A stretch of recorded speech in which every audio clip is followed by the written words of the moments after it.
मंडलाकारं व्याप्तं येन चराचरं तत्पदं दर्शितं येन तस्मै गुरुवे नमः। मूकं करोति वाचालं पङ्गुं लङ्घयते गिरिं कृपातमहं वन्दे परमानन्दमाधवं। सम्माननीयाः अस्याः कार्यशालायाः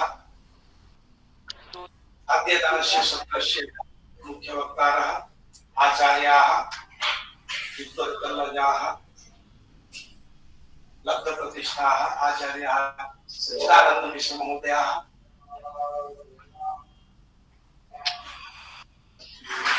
सदस्य सचिवाः भारतीय दार्शनिक अनुसंधान परिषदः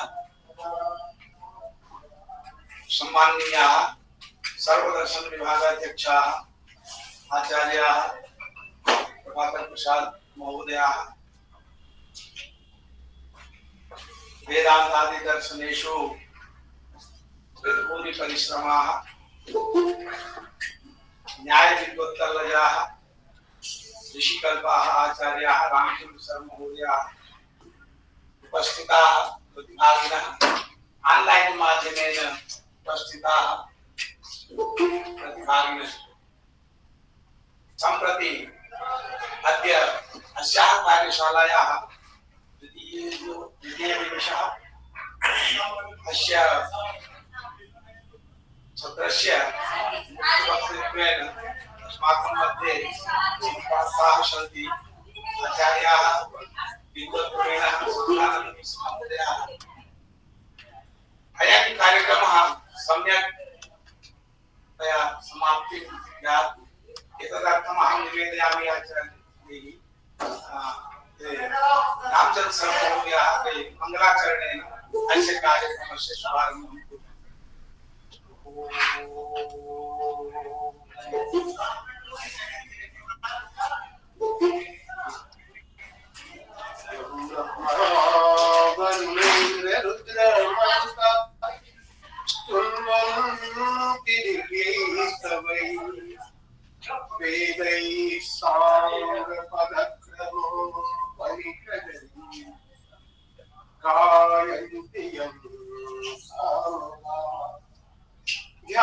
ध्यानावस्थित तद्गतेन मनसा पश्यन्ति यं योगिनो यस्यान्तं न विदुः सुरासुरगणाः। This call is now being recorded. यस्यान्तं न विदुः सुरासुरगणाः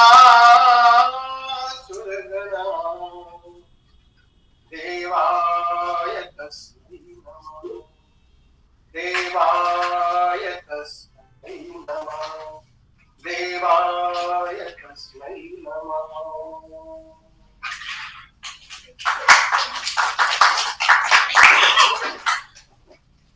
तापरम् अस्माकं विद्वत्प्रवीणानां स्वागतं व्याहर्तुम् अहं निवेदयामि अस्माकं विभागाध्यक्षान् ते माल्यार्पणादि द्वारा अतिथीनां विदुषां स्वागतं व्याहरन्तु आचार्याः ददातु।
सर्वे नमो नमः। अद्य अस्माकं कार्यशालायाः द्वितीयदिनम्। अस्माकं सौभाग्यात् न्यायादि भौतिकदर्शनेषु कृतभूरिपरिश्रमाः आचार्याः सत्यानन्दमिश्रमहाभागाः अत्र सम्प्राप्ताः।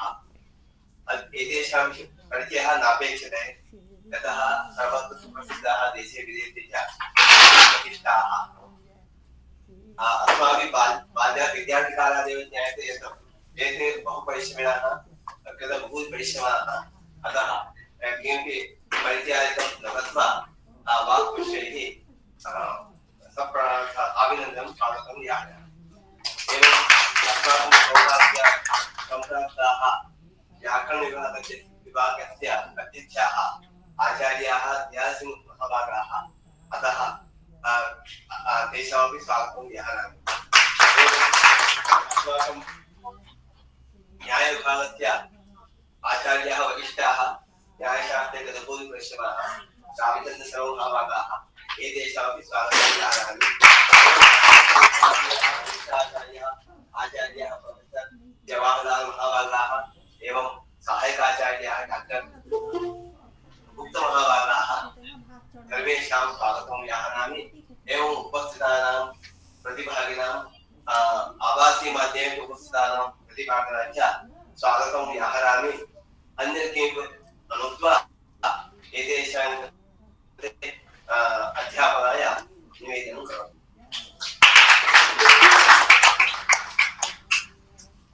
समादरणीय आचार्य प्रोफेसर रामचंद्र शर्मा जी, जवाहरलाल जी, व्याकरण के प्रतिभागियों, ऑनलाइन माध्यम से जुड़े हुए विद्यार्थी, सर्वदर्शन संग्रह पर आयोजित इस कार्यशाला में मुझे व्याख्यान देने के लिए आमंत्रित किया गया। इसके लिए आभारी। जिस प्रकार से सर्वदर्शन संग्रह की संरचना है, उस संरचना का अनुसरण करते हुए, क्योंकि यह संरचना कुछ इस प्रकार से है कि जिस प्रकार से हम किसी भवन पर चलते हुए जाएं, ऊपर चढ़ते हुए, तो एक सीढ़ी के ऊपर दूसरी सीढ़ी, दूसरी सीढ़ी के ऊपर तीसरी सीढ़ी, तीसरी से चौथी सीढ़ी, इस क्रम से चलते हुए हम उस प्रासाद के सर्वोच्च शिखर पर पहुंचते हैं। ये एक यहाँ पर इस दर्शन में अवधारणा, सर्वोच्च शिखर के रूप में यहाँ पर अद्वैत वेदांत दर्शन को स्थापित किया गया। माधवाचार्य ने इस ग्रंथ का वर्णन किया और उनकी जो दर्शनों को रखने की जो एक मतलब परिकल्पना है कि किस प्रकार से कौन सा दर्शन कहाँ पर आएगा, उसको ध्यान में रखते हुए, हालांकि इस पर प्रश्न हो सकता है कि जिस क्रम से उन्होंने दर्शनों की प्रतिष्ठापना की है, क्या वो क्रम जस्टिफाइड है, सत्यापित किया जा सकता है, स्वीकार किया जा सकता है, युक्ति संगत है। क्योंकि अगर हम दर्शनों के क्रम के बारे में कुछ विचार करते हैं, तो दर्शनों का क्रम उस दर्शन की तार्किक सुसंगतता के आधार पर स्थापित किया जाना चाहिए। और अगर तार्किक सुसंगतता के आधार पर दर्शनों के क्रम को स्थापित किया जाए, तो ये तो कतई नहीं संभव दिखता कि चारवाक दर्शन के ठीक बाद में हम बौद्ध दर्शन को रखते हैं। और बौद्ध दर्शन में भी चार संप्रदाय मुख्य रूप से आते हैं, जिनके बारे में मैं चर्चा नहीं करूंगा, चर्चा करेंगे। वैभाषिक, सौत्रांतिक, योगाचार और माध्यमिक। योगाचार को आप विज्ञानवादी भी कह सकते हैं, क्योंकि विज्ञानवादी दो तरह के हैं बौद्ध परंपरा में। एक योगाचार विज्ञानवादी हैं और एक दूसरे भी विज्ञानवादी जो योगाचार उस तरह से नहीं। लेकिन चार संप्रदाय हैं और उन चार संप्रदायों की अपनी तार्किक सुसंगतता है। तो उस तार्किक सुसंगति को अगर हम ध्यान में रखें, तो ये तो कतई नहीं लगता कि चारवाक के ठीक बाद में हम बौद्ध दर्शन को रख सकते। फिर उसके बाद बौद्ध दर्शन के बाद जैन दर्शन को रखना।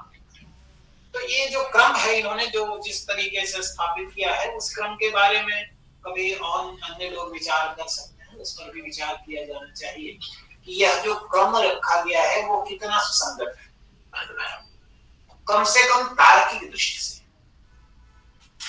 लेकिन मैं अभी जो बात करने जा रहा हूँ वो वैशेषिक दर्शन और न्याय दर्शन के बारे में बात करना चाहता हूँ, और यहाँ पर वैशेषिक दर्शन को पहले रखा है और न्याय दर्शन को बाद में इस क्रम में 10वें दर्शन के रूप में अवरूप के दर्शन को रखा है, और फिर 11वें दर्शन के रूप में अक्षपाद दर्शन।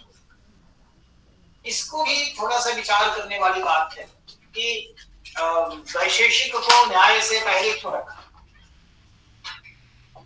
न्याय वैशेषिक जब हम कहते हैं, और दूसरी बात यह है कि जिस प्रकार से वैशेषिक दर्शन की प्रतिष्ठापना यहाँ पर की गई, जिस तरह से वैशेषिक दर्शन का प्रतिपादन किया गया है और न्याय दर्शन में जिस तरह से प्रतिपादन किया गया है, उसको देखना चाहिए कि वह किस प्रकार से संगत होता है या नहीं।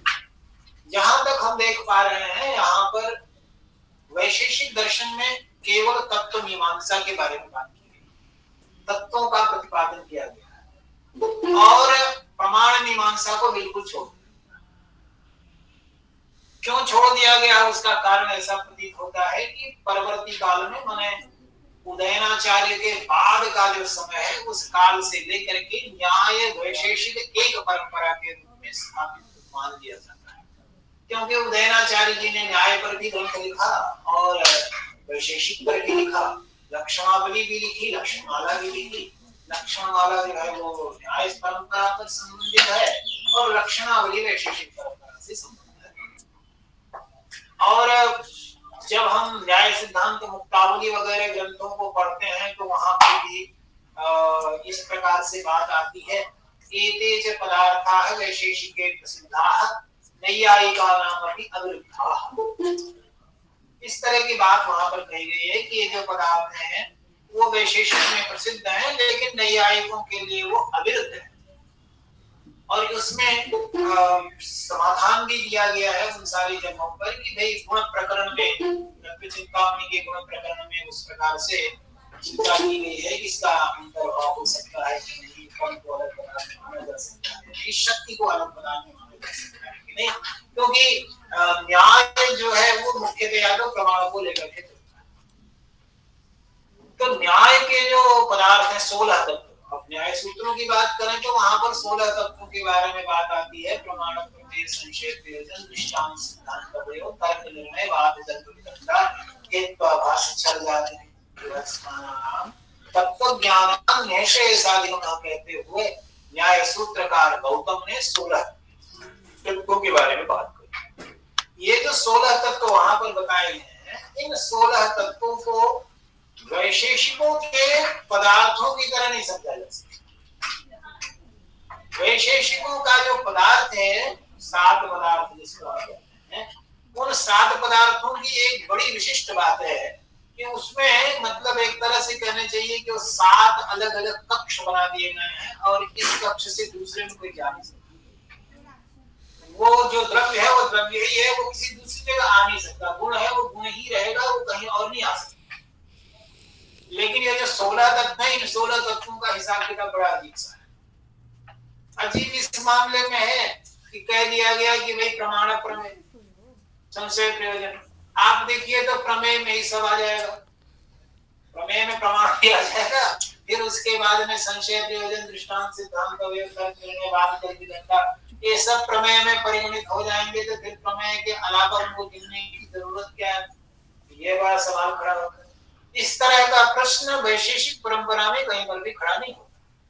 इसलिए क्योंकि वहां पर आप ये बात नहीं कर सकते हैं कि भाई ये तो इसमें आ रहा है, फिर इसको अलग से गिनने की क्या जरूरत, वहां पर आप नहीं कर सकते। और इसीलिए न्याय परंपरा में इसका एक उत्तर देते हैं कि भाई देखिए ये जो पदार्थ हैं, जो तत्व दिए गए हैं, कि वो प्रमेय 12 को ही प्रमेय क्यों कहा, 12 ही है ना प्रमेय, तो 12 प्रमेय क्यों कहा, 12 प्रमेय ही क्यों कहे। भाई प्रमेय तो और भी हैं, अपरिसंख्य हैं। भाष्यकार जब लिखते हैं तो कहते हैं कि और संति अन्य भी प्रमेय द्रव्य गुण कर्म सामान्य विशेष समवाया, तब और उनके भेद के बारे में बात करते हुए कहा कि तो अपरिसंख्य हो जाता है। लेकिन ये 12 ही प्रमेय क्यों प्रमेय 12 सिर्फ इसलिए है क्योंकि इनके तत्व ज्ञान से मोक्ष का अधिगम होता है और इनके मिथ्या ज्ञान से संसार। एतेषां मिथ्या ज्ञानात् संसारः तत्वज्ञानान्यशेषाधिगमः इति एके एव प्रमेयाः।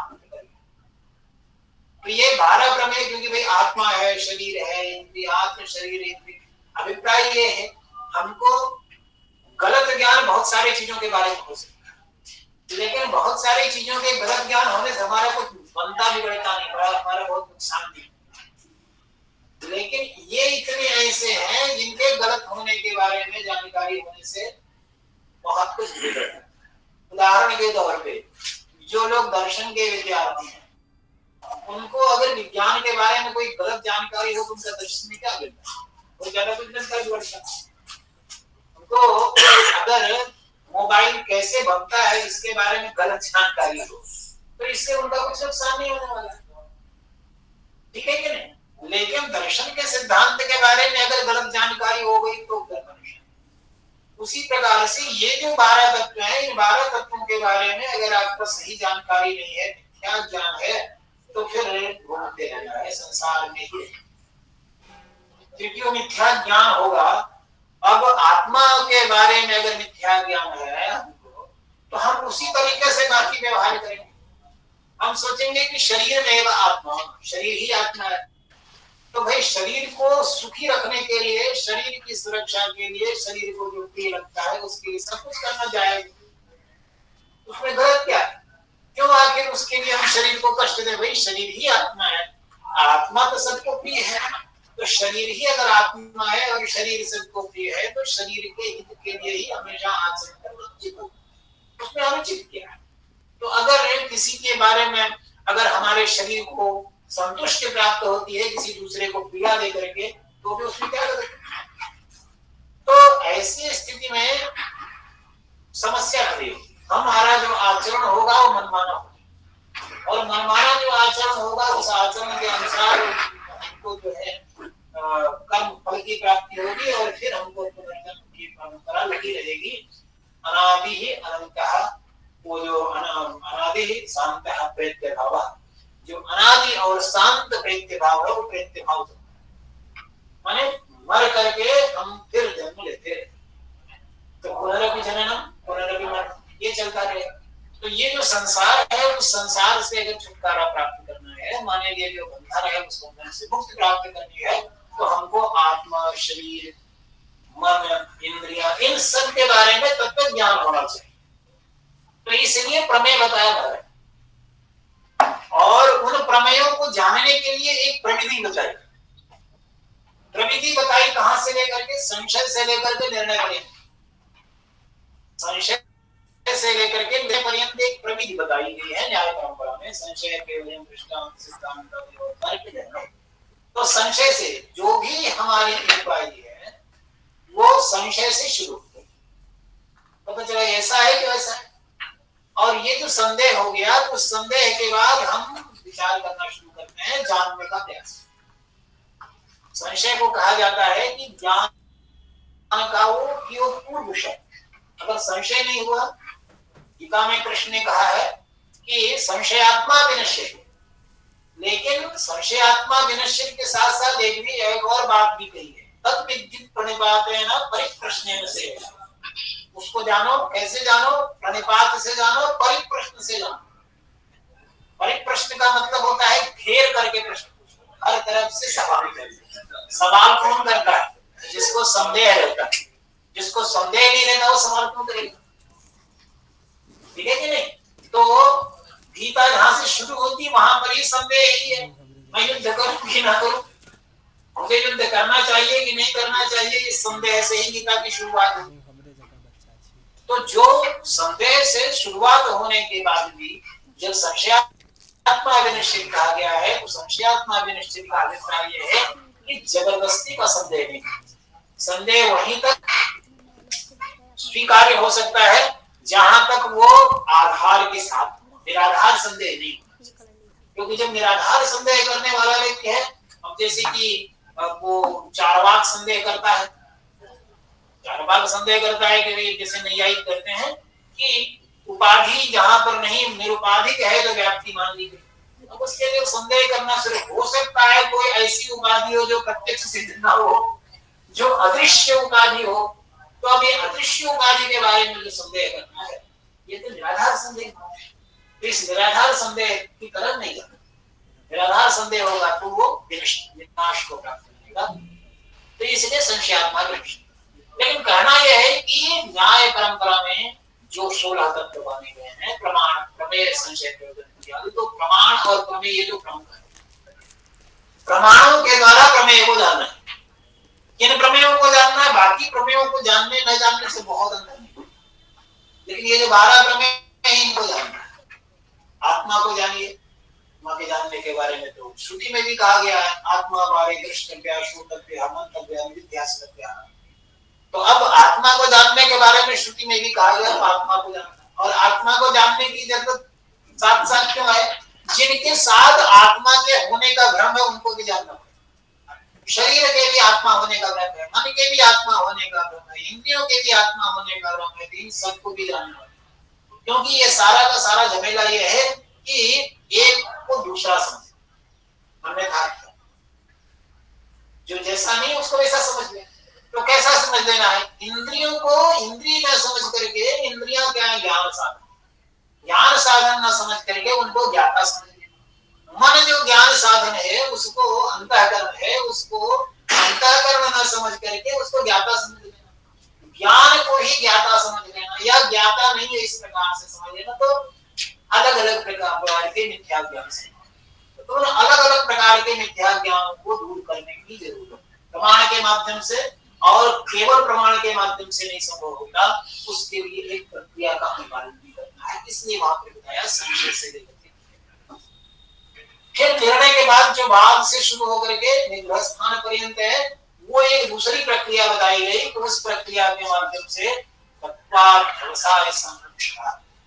जो एक तत्व ज्ञान प्राप्त हो गया, निर्णय तक पहुंच गया। यानी एक तरह से स्वयं प्रयास करते हुए संशय से प्रारंभ करके निर्णय पर्यंत जब पहुंच जाते हैं तो उसके बाद में हमारा जो तत्व ज्ञान है वो तत्व ज्ञान दूसरों के द्वारा विचलित न हो सके, इसलिए बात से लेकर के निर्णय निग्रह स्थान पर्यंत पदार्थों की विवेचना। तो ये न्याय के पदार्थ तत्व। तो न्याय के जो तत्व हैं उनमें मुख्यतया वस्तुतः तो प्रमाण की प्रधानता है। प्रमाण की प्रधानता है और पद्धति की प्रधानता है, किस पद्धति से ज्ञान को प्राप्त किया जा सकता है। इसीलिए संभवतः माधवाचार्य ने जब यहाँ पर वैशेषिक को लिखा तो वैशेषिक में प्रमाण के बारे में पूछा, न्याय को लिखते समय प्रमाण के बारे में, क्योंकि और ये भी परंपरा में भी है। यद्यपि वैशेषिक सूत्रों वगैरह में प्रमाण के बारे में बात तो आती है और दो ही प्रमाण वैशेषिक मानते हैं, ये प्रसिद्ध है। प्रत्यक्ष और अनुमान ये दो प्रमाण वैशेषिक मानते हैं। लेकिन बाद के काल में वैशेषिक और नैयायिक जब एक साथ आए तो वैशेषिकों ने 4 प्रमाण मानना शुरू कर दिया। प्रत्यक्ष अनुमान और शब्द 4 प्रमाण मान दिए वैशेषिकों ने भी, क्योंकि वैशेषिकों का अपना अलग वो है। दूसरा, नैयायिकों ने भी वैशेषिकों के तत्व मीमांसा को अपना लिया, उन्हीं सारे पदार्थों को अपने पास भी रखा। तो इसीलिए संभवतः यहाँ पर जो औलूक्य दर्शन है, वैशेषिक दर्शन है, उस वैशेषिक दर्शन में आत्मा और पदार्थों के बारे में जो विवेचन है, पदार्थों को जानने के बारे में, वो तो वैशेषिक से लिया गया। और जो प्रमाण की मीमांसा है, प्रमाण विषय जो चिंतन है, उसको वैशेषिकों से लिया गया, वैशेषिकों में उसका किया।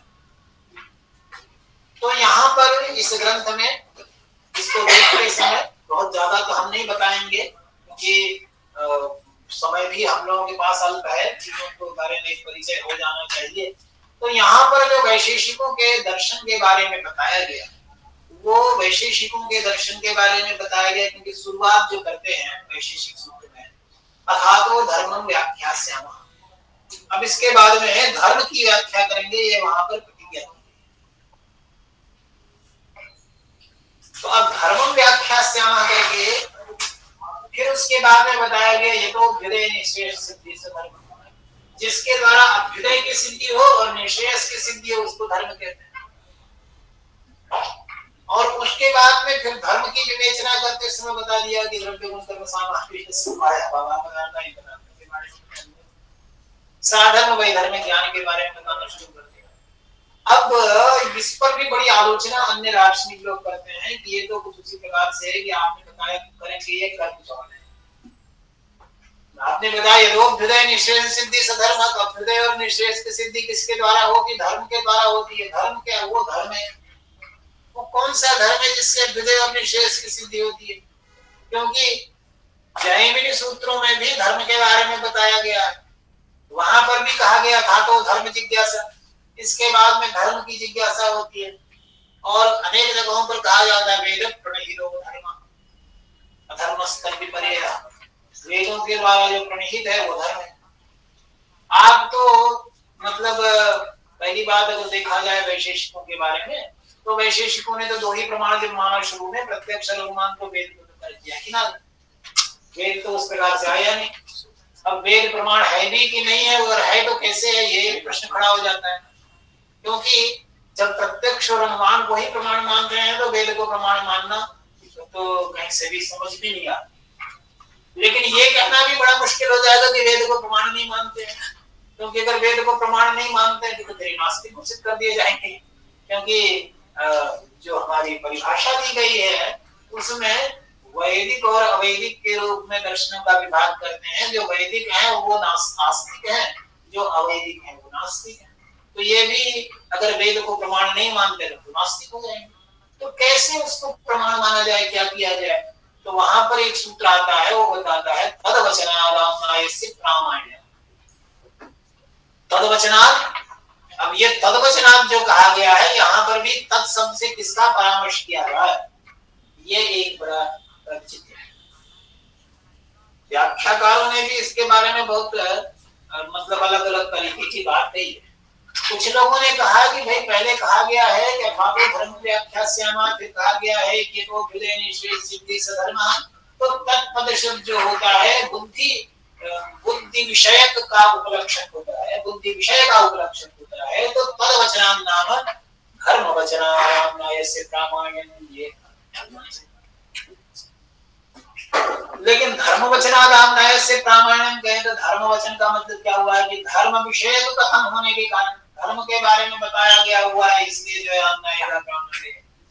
तो ये जो परिभाषा इस प्रकार से हम देखने की कोशिश करें तो उसमें फिर समस्या ये होगी कि वेदों का प्रामाण्य इस रूप में स्वीकार किया जाएगा, क्योंकि वेद को अलग से प्रमाण तो माना नहीं, लेकिन साथ में आप बता रहे हैं इसको प्रमाण माना।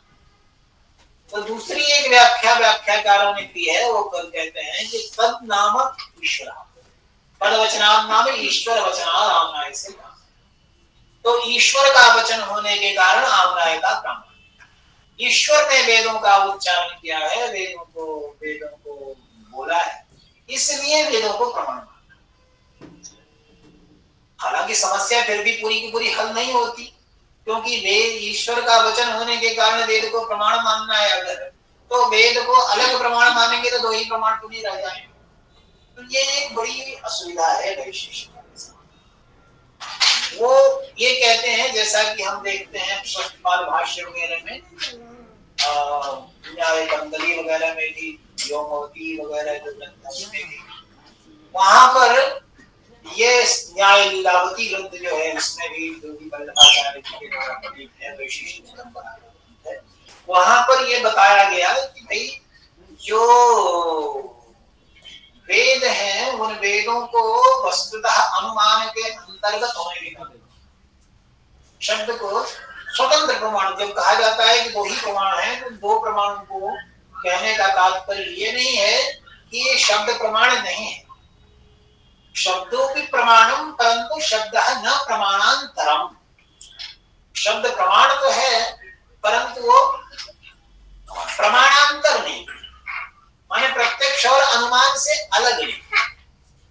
अब शब्द को प्रत्यक्ष में तो नहीं रखा जा सकता, शब्द का जो श्रवण होता है वो तो प्रत्यक्ष है, वो तो श्रावण प्रत्यक्ष। परंतु शब्द का श्रवण होने के बाद जो अर्थावबोध होता है वो अर्थावबोध श्रवण अर्थावबोध जो होता है वो किसी दूसरे प्रकार से होता है, किसी दूसरी पद्धति के द्वारा। तो उसके लिए किस तरीके से माना जाए, तो वैशेषिकों का कहना है कि शब्द को प्रत्यक्ष के माने अनुमान के अंतर्गत मान लिया जाएगा। इस प्रकार से शब्द का न्याय सिद्धांत मुक्तावली कारिकावली इत्यादि ग्रंथों में इस प्रकार की बात कही गई है कि शब्दोपमानयोर्नैव पृथक् प्रामाण्यं विष्यते अनुमानगतार्थत्वाद् इति वैशेषिकम् मतम्। बताया कि शब्द और उपमान को पृथक प्रमाण नहीं माना जाता है, क्योंकि वो अनुमान से गतार्थ। अनुमान से गतार्थ होने का मतलब ये हुआ कि अनुमान की जो प्रक्रिया है उसी प्रक्रिया में शब्द प्रमाण भी काम करता है। उसी प्रक्रिया में शब्द प्रमाण भी काम करता है, इसलिए शब्द को अलग से प्रमाण नहीं मानना, ऐसा वैशेषिकों का कहना है। तन्न सम्यक बिना व्याप्त्यादि इसके लिए बताया कि देखिए भाई ये तो संभव नहीं है। नैयायिकों का कहना है कि भाई शब्द के अंतर्गत शब्द को अनुमान के अंतर्गत नहीं लाया जा सकता। क्यों? सीधी सी बात है कि अनुमान जहां पर हुआ करता है, अनुमान होने के लिए व्याप्ति का बोध जरूरी है। बिना व्याप्ति ज्ञान के अनुमान कहीं पर भी नहीं सकता। तो व्याप्ति ज्ञान आवश्यक होता है अनुमान के लिए। तो कहीं पर अगर किसी ऐसी जगह पर जहां पर व्याप्ति का ज्ञान नहीं हुआ है, अनुभव में नहीं आ रहा है व्याप्ति का ज्ञान होना, तो ऐसी स्थिति में उसको हम अनुमान के द्वारा जानते हैं, ऐसा नहीं। इसलिए उसको अलग प्रमाण के रूप में ही मान्यता देनी पड़ेगी अगर उसको आप प्रमाण मानते हो। तो इसलिए नैयायिकों ने शब्द को प्रत्यक्ष और अनुमान से अलग एक स्वतंत्र प्रमाण के रूप में माना। इसके बारे में शब्द शक्ति प्रकाशिका इत्यादि ग्रंथों में भी बहुत अच्छे तरीके से विवेचन किया गया है कि शब्द को अलग से प्रमाण क्यों मानना है। क्योंकि जो शब्द है साकांच शब्दयो बोधस्तदर्थान्वय गोचरः सोयं नियंत्रितार्थत्वात् न प्रत्यक्षं न चान्मा। ये शब्द शक्ति प्रकाशिका में जगदीश तरिकालंकार कहते हैं कि साकांत शब्दों के द्वारा जो बोध होता है तदर्थान्वय गोचरः, तदर्थ विषय तो तदर्थ अन्वय विषय, तदर्थ अन्वय विषय को जो बोध होता है साकांत शब्दों से, वह बोध नियंत्रितार्थ होता है। माने उस बोध का विषय जो होता है वो एकदम नियंत्रित होता है। नियंत्रित होने का मतलब ये है कि उसमें कहीं इधर उधर से कुछ नहीं आता, जो आता है बस केवल शब्द के द्वारा ही आता है। तो जो शब्द के द्वारा आता है, क्योंकि कारण ये है कि जो प्रत्यक्ष होता है, प्रत्यक्ष में ऐसा भी विषय आ जाता है जो लौकिक सन्निकृष्ट नहीं होता। अलौकिक सन्निकर्ष से भी कभी कभी कोई विषय आ जाता है, जैसे कि सुरभि चंदनम इत्यादि जो सौरभ का प्रत्यक्ष होता है। चंदन को देखने पर सुरभि चंदनम जो ज्ञान हो रहा है, सौरभ के साथ इंद्रिय का लौकिक सन्निकर्ष न होते हुए भी सौरभ का ज्ञान हुआ, और वह जो ज्ञान होता है वो अलौकिक सन्निकर्ष होता है, स्मृति से आ रहा है। अलौकिक सन्निकर्ष से होने का मतलब क्या है? वो स्मृति से आ रहा होता है। इसको न्यायिक लोग एक शब्द देते हैं ज्ञान लक्षण सन्निकर्ष। इसी प्रकार से जो अनुमान होता है, अनुमान में भी जब पर्वत में वन्य का अनुमान आप कर रहे होते हैं, तो पर्वत में वन्य का पता, तो वन्य का पता तो अनुमान से चलता है, लेकिन पर्वत का पता आपको चल चुका है प्रत्यक्ष के द्वारा। तो माने दूसरे प्रमाणों के द्वारा कुछ न कुछ आ जाता है। लेकिन शब्द एक ऐसा प्रमाण है, एक अद्भुत किस्म का प्रमाण है कि वहां पर कुछ भी दूसरे से नहीं आता। जो भी आएगा वो नियंत्रित अर्थ है, शब्द के द्वारा ही आएगा, शब्द के द्वारा ही आ रहा है। माने जैसे हमने कहा कि रामः गच्छति, यहाँ पर आप मोहन को जाते हुए देख रहे हैं, लेकिन रामः गच्छति से जो ज्ञान हो रहा है वो अलग ही है, उसमें मोहन कहीं नहीं आ रहा। या सामने उपस्थित कोई चीज अगर आपको आंख के सामने भी है तो वो उसके बोध में नहीं है। तो जो शब्द के द्वारा होने वाला बोध है वो कुछ अलग तरह का होता है, नियंत्रणात्मक होता है। इसलिए उन्होंने बताया कि शब्द को अलग प्रमाण के रूप में मान्यता देनी चाहिए। तो खैर ये चार जो अलग अलग प्रमाण माने जाते हैं नैयायिकों के द्वारा, प्रत्यक्ष, अनुमान, उपमान और शब्द, ये चार स्वतंत्र प्रमाण हैं और उन स्वतंत्र प्रमाणों को वैशेषिकों ने भी बाद में स्वीकृति की और इसीलिए संभवतः ये जो ग्रंथ है उस ग्रंथ में औलूक्य दर्शन के अंतर्गत न तो प्रमाणों के बारे में कोई चर्चा की गई, अनुमान, प्रत्यक्ष, शब्द, कुछ भी किसी प्रमाण के बारे में बात नहीं की गई।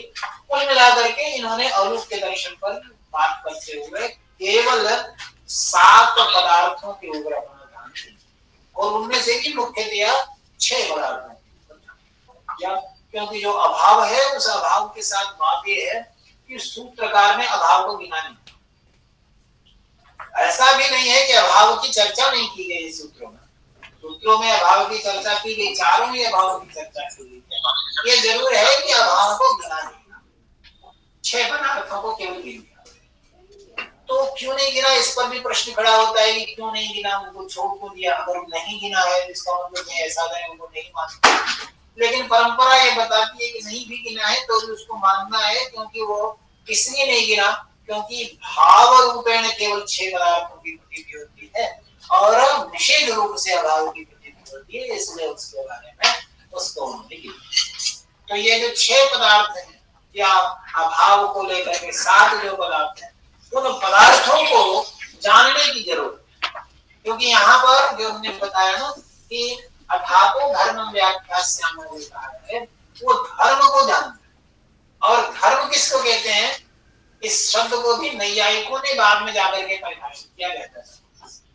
बताया कि धर्म क्या है, वृत्तिमत्तम धर्म। धर्म वो है जो वृत्तिमान, जो रहे उसको धर्म कहते हैं। हर कोई चीज जो रह रही है उसको हम धर्म, द्रव्य कहीं रह रहा है तो द्रव्य भी धर्म। जैसे इस मेज के ऊपर अगर मोबाइल रखा गया है तो मोबाइल इस मेज का, यद्यपि मोबाइल द्रव्य है परंतु वह भी कहीं दूसरी जगह रह रहा है, तो जहां पर रह रहा है। तो इस प्रकार से धर्म के बारे में जो बात कर रहे हैं। और दूसरी बात, इसको भी कहते हैं कि भाई धर्मों को जानने से, जिन धर्मों के बारे में बताया जा रहा है, द्रव्य जिनके बारे में बताया जा रहा है, इनको जानने से मोक्ष की प्राप्ति कैसे हो, ये एक प्रश्न है। उस प्रश्न के बारे में वैशेषिकों ने उत्तर दिया कि भाई जानने का मतलब क्या होता है। जानने का मतलब ये होता है कि उसको अत्यंत विविध करके जानना, सजातीय विजातीय व्यावृत्तत्व न जानना। सजातीय से उसको व्यावृत्त कर लीजिए, विजातीय से व्यावृत्त कर लीजिए, या अनेक बार केवल विजातीय से व्यावृत्त करके जान। हमको जानने की जो प्रक्रिया है, पद्धति है, वो पद्धति अलग अलग तरीके से काम करती है। जैसे घट को अगर जानना है तो घट को विजातीय व्यावृत्त से जानना। घट व्यक्ति को अगर जानना है किसी एक को, तो सजातीय और विजातीय दोनों से व्यावृत्त करके जानना है। तो ये सजातीय विजातीय दोनों से व्यावृत्त करके जानना है या विजातीय से व्यावृत्त करके जानना है। तो जानने की जो प्रक्रिया है वो कैसे हो, किस प्रकार से, वो प्रक्रिया इसी प्रकार से हो सकती है कि जब आप धर्म को जानेंगे, क्योंकि जब आप धर्म को नहीं जानेंगे तब तक व्यावृत्ति नहीं हो सकती। क्योंकि व्यावृत्ति जो हम करते हैं मनमानी व्यावृत्ति नहीं। वैशेषिक बौद्धों का मत पहले आया हुआ है, उसकी बात तो की नहीं जाती, लेकिन बौद्धों के मत को आप पढ़ेंगे तो बौद्धों के यहाँ ये बताया गया कि जो व्यावृत्ति होती है वो व्यावृत्ति वास्तविक नहीं होती। वास्तविक नहीं होती है माने कोई वस्तुनिष्ठ नहीं। व्यावृत्ति करने का आधार कोई वस्तुनिष्ठ नहीं। इसका मतलब ये जो भी व्यावृत्ति हम करते हैं वो व्यावृत्ति करने का जो आधार होता है वस्तुनिष्ठ नहीं।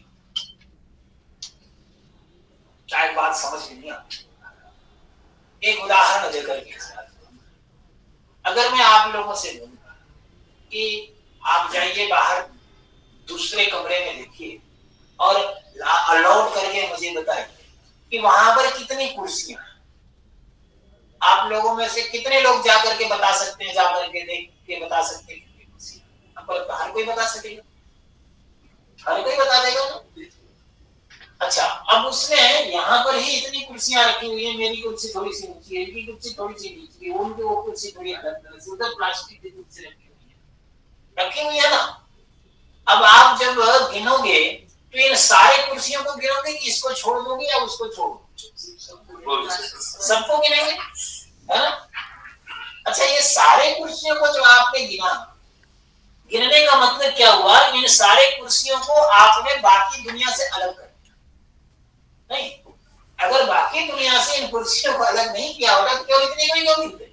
वो बगल में एक मेज रखा हुआ तो उस मेज को भी गिन लेते, एक उधर रैक रखा उस रैक को भी उसमें गिन लेते।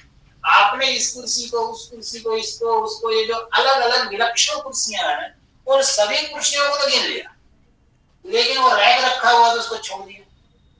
इधर एसी लगा हुआ था, इसको आपने छोड़ दिया, इसको तो उसमें नहीं गिना ना, क्योंकि अगर इसको गिनने लगेंगे तो फिर बड़ी मुश्किल हो जाएगी। एक व्यक्ति आएगा बताएगा 25 कुर्सी है, दूसरा बोलेगा नहीं 30 कुर्सी, और दूसरा कोई बताएगा 32 कुर्सी है, कोई और बोल सकता है 15 कुर्सी।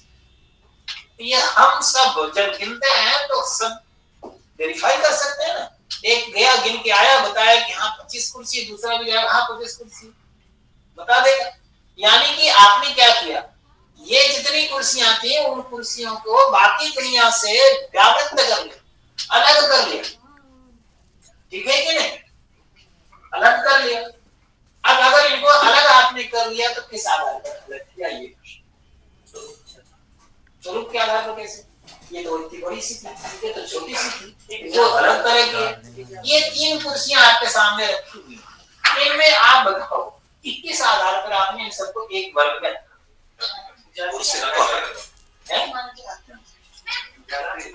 एक आकार है उसका, किस प्रकार का, जो भी वो एक अच्छा, ये जो आकार है जिसको आप बता रहे हैं, आकार भी तो मतलब ये तो अलग ही अलग दिख रहा है, एक जैसा आकार कहाँ है?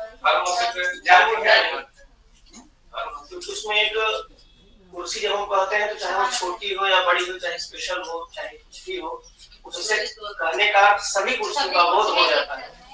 वो बात तो ठीक है, सवाल ये है कि सभी कुर्सियों का बोध होता है, मुद्दा ये है कि सभी कुर्सियों का बोध होता क्यों? ये नहीं है, ये इससे नहीं कोई संदेह है कि सभी कुर्सियों का बोध हो जाता है। सवाल ये है कि सभी कुर्सियों का बोध होता है।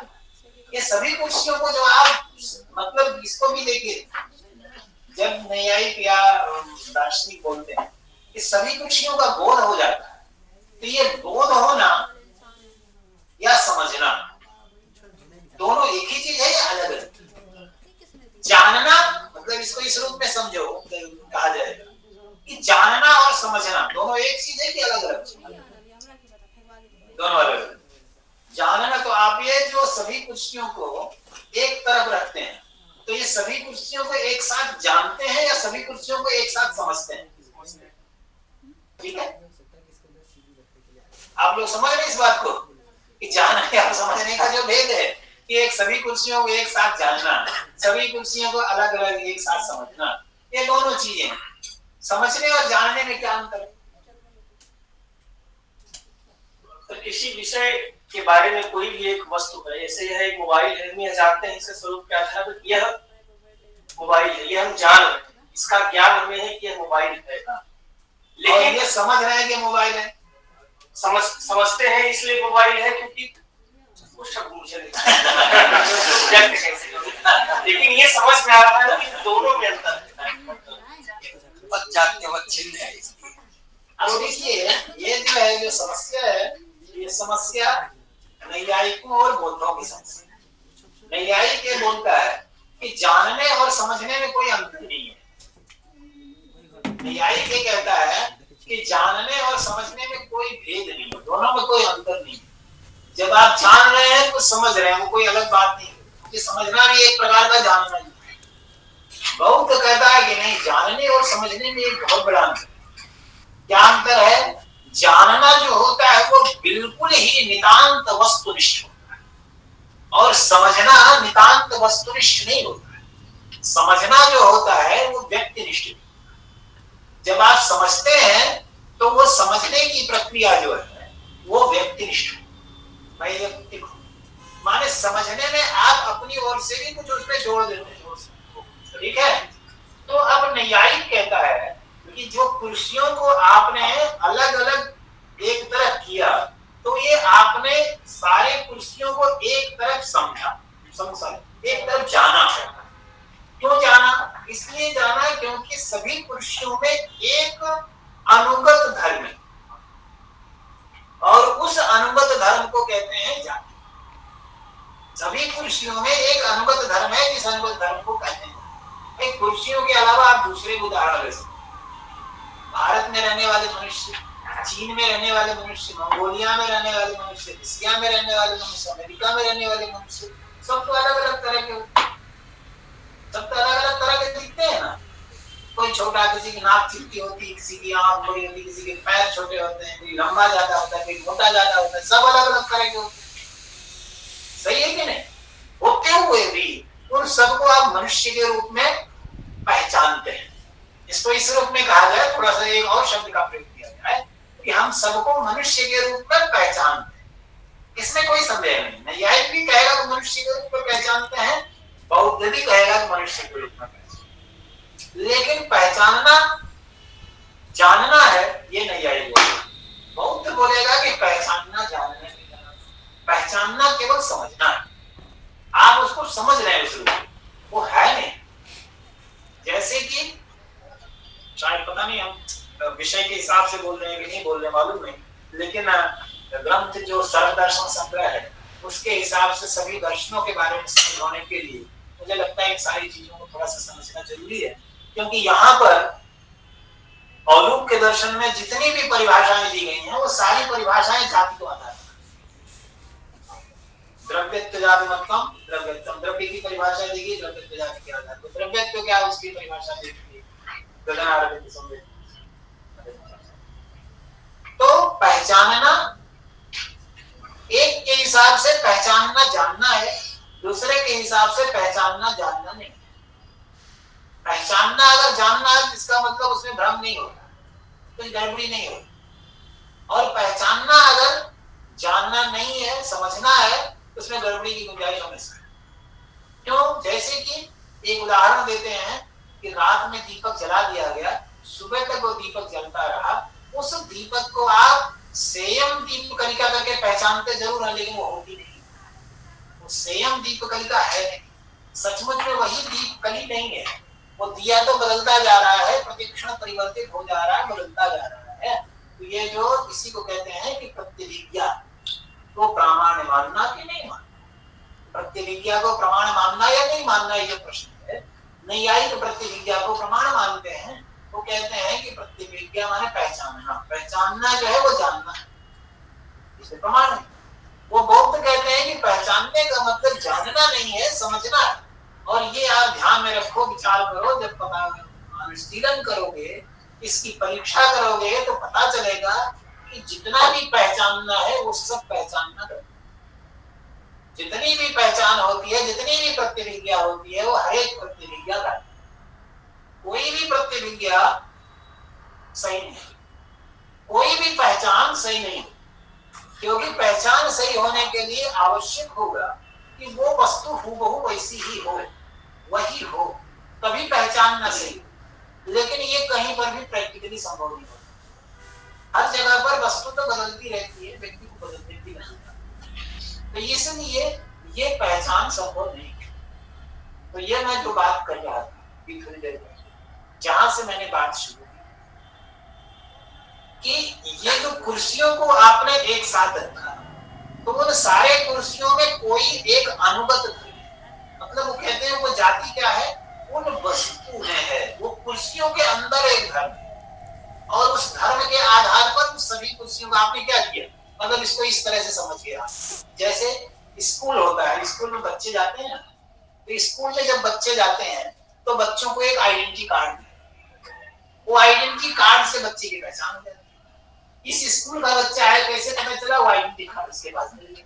हम सभी के पास भी एक आधार कार्ड बना करके रख दिया, तो उस आधार कार्ड के आधार पर पहचान। तो ये जो स्कूल का आइडेंटिटी कार्ड है उसी प्रकार से है। वो सभी कुर्सियों में एक आइडेंटिफिकेशन मार्क है, पहचान पत्र है, जिसको जाति बोलते हैं। और वो जाति पहचान पत्र है, उससे पता चल जाता है कि सभी एक ही जाति के हैं, एक ही जाति के हैं। तो जब एक ही जाति के, इसीलिए बोलते हैं आकृति ग्रहणा जाति। और इसीलिए एक और बात कही जाती है, अनुगत प्रत्यय हेतु जाति। जाति क्या होती है? वो अनुगत प्रत्यय की कारण। ये परिभाषा नहीं है, लेकिन उसको पहचान के लिए कहा जा सकता है कि जाति जो है वो अनुगत प्रतीति का कारण, क्योंकि उसी अनुगत प्रतीति जो होती है, ये जो है अयम मनुष्य अयम मनुष्य अयम मनुष्य, ये जो अनुगत प्रतीति हो रही है, वो अनुगत प्रतीति क्यों हो रही है? क्योंकि सभी में एक चीज है जिसके आधार पर वो अनुगत, सभी में वो एक जाति है जिसके आधार पर अनुगत। तो मनुष्य प्रजाति सभी में है, जहां जहां है आपने पकड़ लिया। तो आप क्या करते हैं, नैयायिकों ने बताया ये एक जो ऐसी समस्या है कि जाति की जो समस्या, ये पश्चिमी दर्शन में, भारतीय दर्शन में हर जगह बड़ी उलझी हुई समस्या। उस जाति को कैसे जानते हैं, ये भी एक अपना सवाल है कि किस प्रकार से उस जाति को जानते हैं। पश्चिम में भी इसके बारे में आया कि उस जाति को हम इंद्रिय से जान सकते हैं या किसी दूसरे तरीके से जान सकते हैं, उस पर हम नहीं जाएंगे। लेकिन नैयायिकों ने कहा कि येनेन्द्रियेण या व्यक्तिर्गृह्यते तद घटा जाते तदभावश्च तेनैव इंद्रियेण गृह्यते। जिस इंद्रिय के द्वारा जिस व्यक्ति का ग्रहण होता है, उस व्यक्ति में रहने वाली जो जाति, तो इसका मतलब ये कतई मत समझिएगा कि उस व्यक्ति में रहने वाली हर जाति का उसी इंद्रिय से ग्रहण होता है। क्योंकि बहुत सारी जातियां ऐसी होती हैं कि वो क्या कहते हैं कि प्रत्यक्ष सिद्ध नहीं होती। तो जैसे द्रव्यत्व जाति है, द्रव्यत्व जाति प्रत्यक्ष सिद्ध नहीं है, इसीलिए द्रव्यत्व जाति को सिद्ध करने के लिए अनुमान करते हैं। कार्य समवायी कारणतावच्छेदक द्रव्यत्व जाति सिद्धि बताते हैं कि कार्य के समवायी कारणतावच्छेदक द्रव्यत्व जाति। लेकिन जाति जो है वो प्रत्यक्ष से पता चलती। अब जाति प्रत्यक्ष से पता चल गई और उस जाति के आधार पर आपने सारे ही कुर्सी व्यक्तियों को या सारे ही मनुष्य व्यक्तियों को आपने पहचाना और आगे दे जाते। ये तो नैयायिक सर, जाति का प्रत्यक्ष किससे करें? बताया तो इंद्रिय के द्वारा। किस कौन से इंद्रिय? जिस इंद्रिय के द्वारा व्यक्ति का प्रत्यक्ष होता है। घट व्यक्ति का प्रत्यक्ष किस इंद्रिय के द्वारा होता है? चक्षुरेंद्रिय से हो रहा है। चक्षुरेंद्रिय से घटत्व का प्रत्यक्ष होता है, तो इंद्रिय से भी घट का प्रत्यक्ष होता है, तो इंद्रिय से भी घटत्व जाति का प्रत्यक्ष होता है। घटत्व का कैसे हो रहा है? वही तो मैं बता रहा हूँ, वही बात मैं बता रहा हूँ कि कैसे हो रहा है। आपको जब आपने गए, आप कमरे में घुसे, आपने ये जो सवाल आप कर रहे हैं वो सवाल बौद्धों ने भी किया। वो बोल रहे हैं कि भाई देखो, हमको दिखता है तो व्यक्ति को दिखता है, व्यक्ति में रहने वाली कोई जाति नहीं दिखाई पड़ती। व्यक्ति में रहने वाली जाति को, हालांकि बौद्धों का जो अपना दर्शन है जहाँ विकसित होता है, उसमें व्यक्ति भी दिखाई नहीं देता। व्यक्ति भी उस रूप में नहीं दिखाई देता जिस तरह आपके व्यवहार में आने वाला। व्यवहार विषय जो व्यक्ति है वो प्रत्यक्ष सिद्ध नहीं है। लेकिन व्यवहार को लेते हुए अगर थोड़ा सा मान भी लिया जाए कि ये प्रत्यक्ष सिद्ध है, प्रत्यक्ष सिद्ध अगर है, हम जिसको लेकर के चलें, तो प्रत्यक्ष सिद्ध जो व्यक्ति है, उस प्रत्यक्ष सिद्ध व्यक्ति में जाति को प्रत्यक्ष सिद्ध मानने की क्या जरूरत है? नैयायिकों का कहना है कि भाई आप, जैसे अभी मैंने सवाल लिया कि आप सभी लोगों को अगर कमरे में भेजा जाए, एक एक करके हर कोई आकर के कुर्सियों की संख्या एक समान बताता है ना, ऐसे बताता। क्यों? क्योंकि अगर उसने व्यक्ति को केवल देखा, जाति को नहीं देखा, तो हर व्यक्ति तो अलग अलग है, नितांत भिन्न है। क्यों? ये 25 कुर्सियां कैसे बताता है? सर, व्यक्ति के रूप से भी कुछ समानता है। ये समानता कहां पर है? क्या समानता है इसमें और उसमें? तो बैठ तो इस पर ही सकते हैं। बैठने की बात कौन सी समानता हुई भाई? बैठना भी इस पर भी संभव है, टेबल पर ही नहीं बैठ देते क्या? तो समानता जो है, माने ये जो समानता की बात कर रहे हैं, अंततः जो आकृति में भी समानता है, वो आकृति की भी समानता जाति आधारित ही हो सकती सर आकृति व्यक्ति के रूप में हो सकता है। आकृति और व्यक्ति दोनों अलग अलग चीजें हैं। आकृति ग्रहणा जाति, आकृतेव न आकृतेरेव न जाति। आकृति से व्यक्ति का ग्रहण, आकृति से जाति का ग्रहण होता है, आकृति से जाति व्यक्त होती है, ठीक है। लेकिन आकृति और जाति दोनों जो है अलग अलग चीज है। आकृति क्या है? संस्थान विशेष। जाति क्या है? वो संस्थान विशेष नहीं है। जाति क्या है? अब उसके बारे में आप पूछेंगे है क्या वो जाति, तो उसकी नहीं है वैशेषिक अलग परिभाषा। वो बता देंगे कि भाई अनेक नित्यत्वे सति अनेक संवेदत्वम्, नित्यत्वे सति अनेक संवेदत्वम्, जो नित्य हो अनेक संवेद, अनेक में संवेद। यदि शब्द जो शब्द प्रयोग किया, समवाय जो शब्द का प्रयोग करते हैं ना, न्यायिक वो भी बड़ा महत्वपूर्ण है। समवाय शब्द, समवाय की जो परिभाषा, समवाय को जो कहते हैं ना, वो क्या बताया? समवाय के लिए एक शब्द का प्रयोग किया न्यायिक ने, अयुक्त सिद्ध के बीच में समवाय। अयुक्त सिद्ध, अयुक्त सिद्ध का मतलब है क्या है? उसके लिए कहते हैं ययोर द्वयोर मध्ये एकम अविनश्यत अपराश्रितमेव अवतिष्ठते। जिन दो के बीच में जब तक एक मरता नहीं है, अविनश्यत, तब तक दूसरे पर आश्रित होकर ही रहता है, ठीक है। तो ये जो समवाय संबंध है, ययोर द्वयोर मध्ये एकम अविनश्यत, नष्ट हो रहा होगा तो अपराश्रित नहीं भी रहेगा, लेकिन जब तक नष्ट नहीं हो रहा है तब तक वो दूसरे पर आश्रित होकर के ही रहेगा। तो वो उन दोनों के बीच में समवाय, यानी कि ये जो समवाय संबंध है, उस समवाय संबंध को भी लोग नित्य है, नष्ट नहीं होता। तो भाई वो व्यक्ति तो नष्ट हो गया परंतु संबंध नहीं नष्ट हुआ। ये भी अपने आप में बड़ी विचित्र सी बात होती है कि भाई जिन दो के बीच में रहा वो दोनों खत्म हो गए, लेकिन दोनों के बीच का संबंध खत्म नहीं, ठीक है। जैसे घट है और कपाल, घट है और कपाल, या आम है और आम का रूप है। आम भी नाशशील है, आम का रूप भी नाशशील है, दोनों नष्ट हो गए, लेकिन दोनों नष्ट हो जाने पर भी उन दोनों का जो संबंध था वो नष्ट नहीं हुआ, ठीक है ना। वही समवाय, समवाय ऐसा ही है जो उनकी, ये भी बड़ी अजीब सी बात लग रही होगी कि ऐसा कैसे हो गया भाई दोनों नष्ट हुए, उनका संबंध नहीं नष्ट हो रहा। लेकिन इसको एक प्रैक्टिकल उदाहरण लेकर के देखिए। पति पत्नी दोनों मरे, लेकिन दोनों का संबंध नष्ट हो गया क्या? ठीक है कि नहीं? तो ये इसी प्रकार से ये दो जो हैं जिनके बीच में समवाय संबंध है, दोनों के नष्ट होते हुए भी उनका संबंध नहीं नष्ट, इसीलिए उस संबंध को, तो संबंध जो समवाय संबंध है वो नित्य है, अयुक्त सिद्ध के बीच में होने वाला संबंध।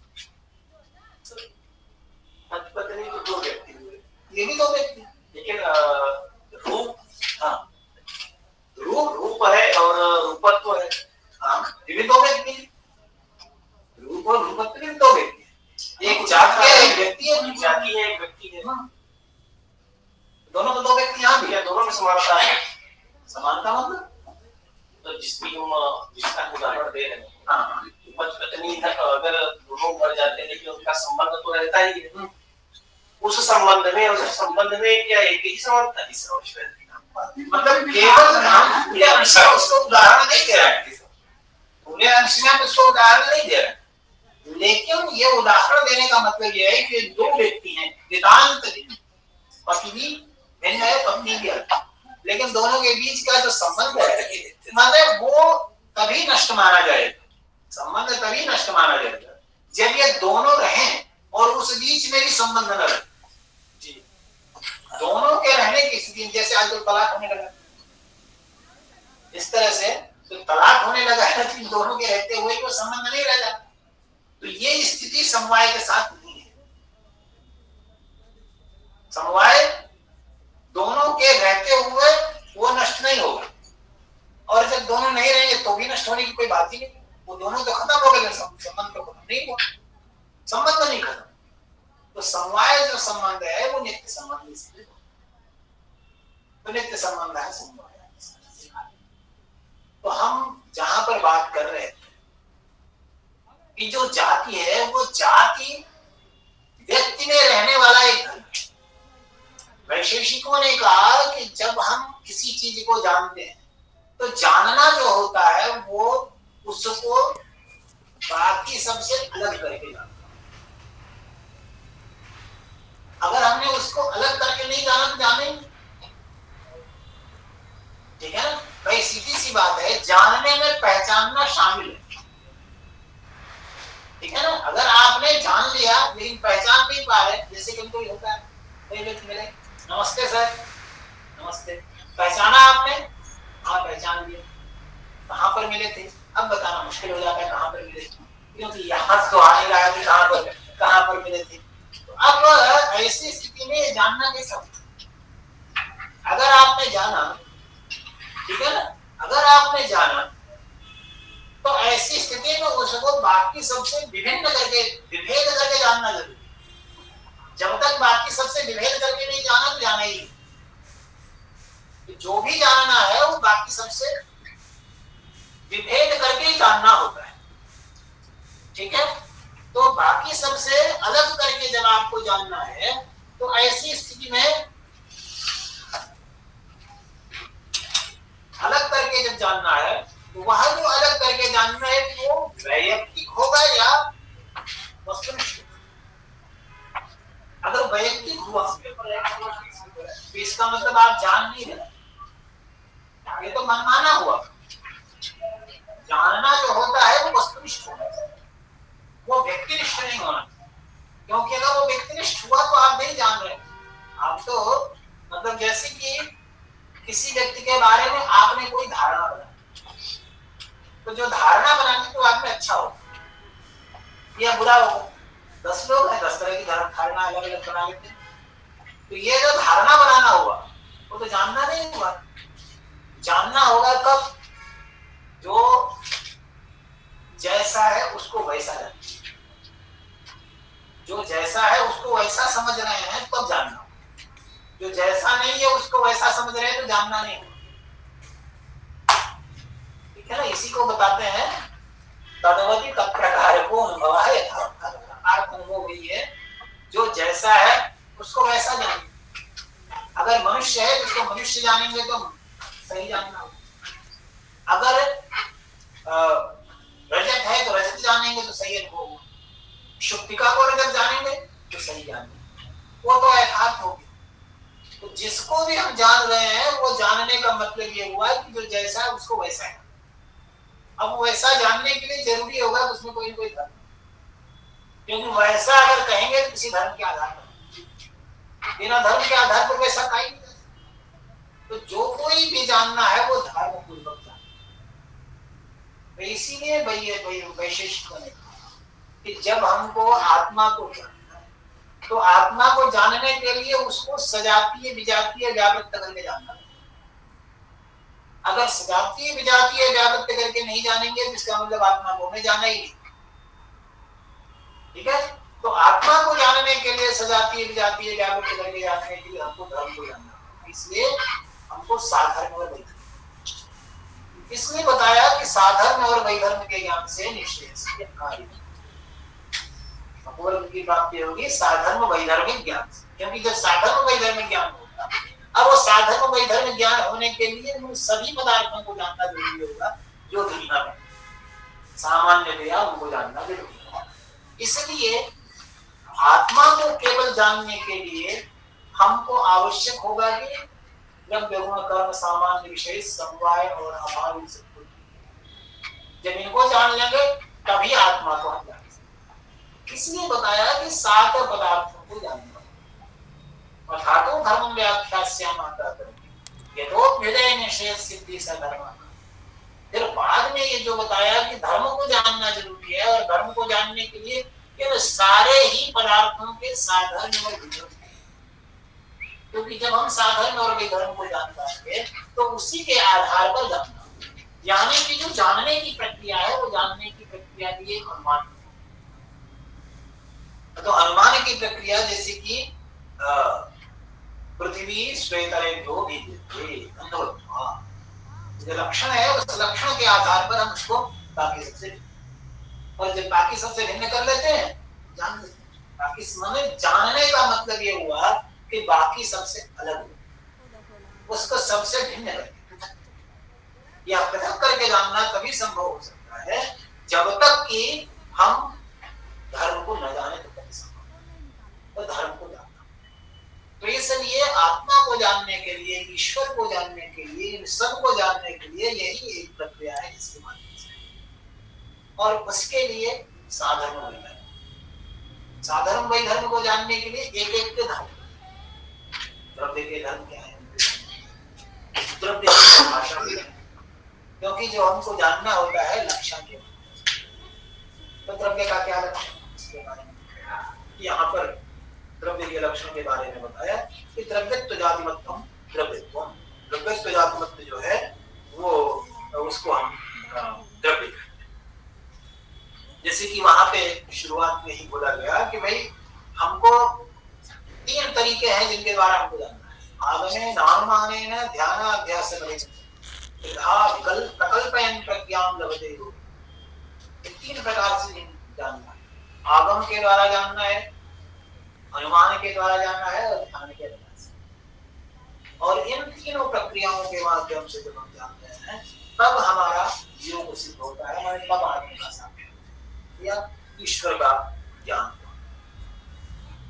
यहाँ पर ग्रंथ में जो 10 लक्षणी 10 अध्याय हैं, जो वैशेषिक सूत्र हैं, उन वैशेषिक सूत्रों में 10 अध्याय हैं, और उन 10 अध्यायों में जो क्या क्या किस किस प्रकार से हर एक अध्याय में 2-2 आह्निक, एक एक अध्याय में 2-2 आह्निक हैं, और उन दोनों आह्निकों में हर एक में अलग अलग पदार्थों का वर्णन किया गया। वो एक प्रक्रिया बता दी गई द्रव्य का।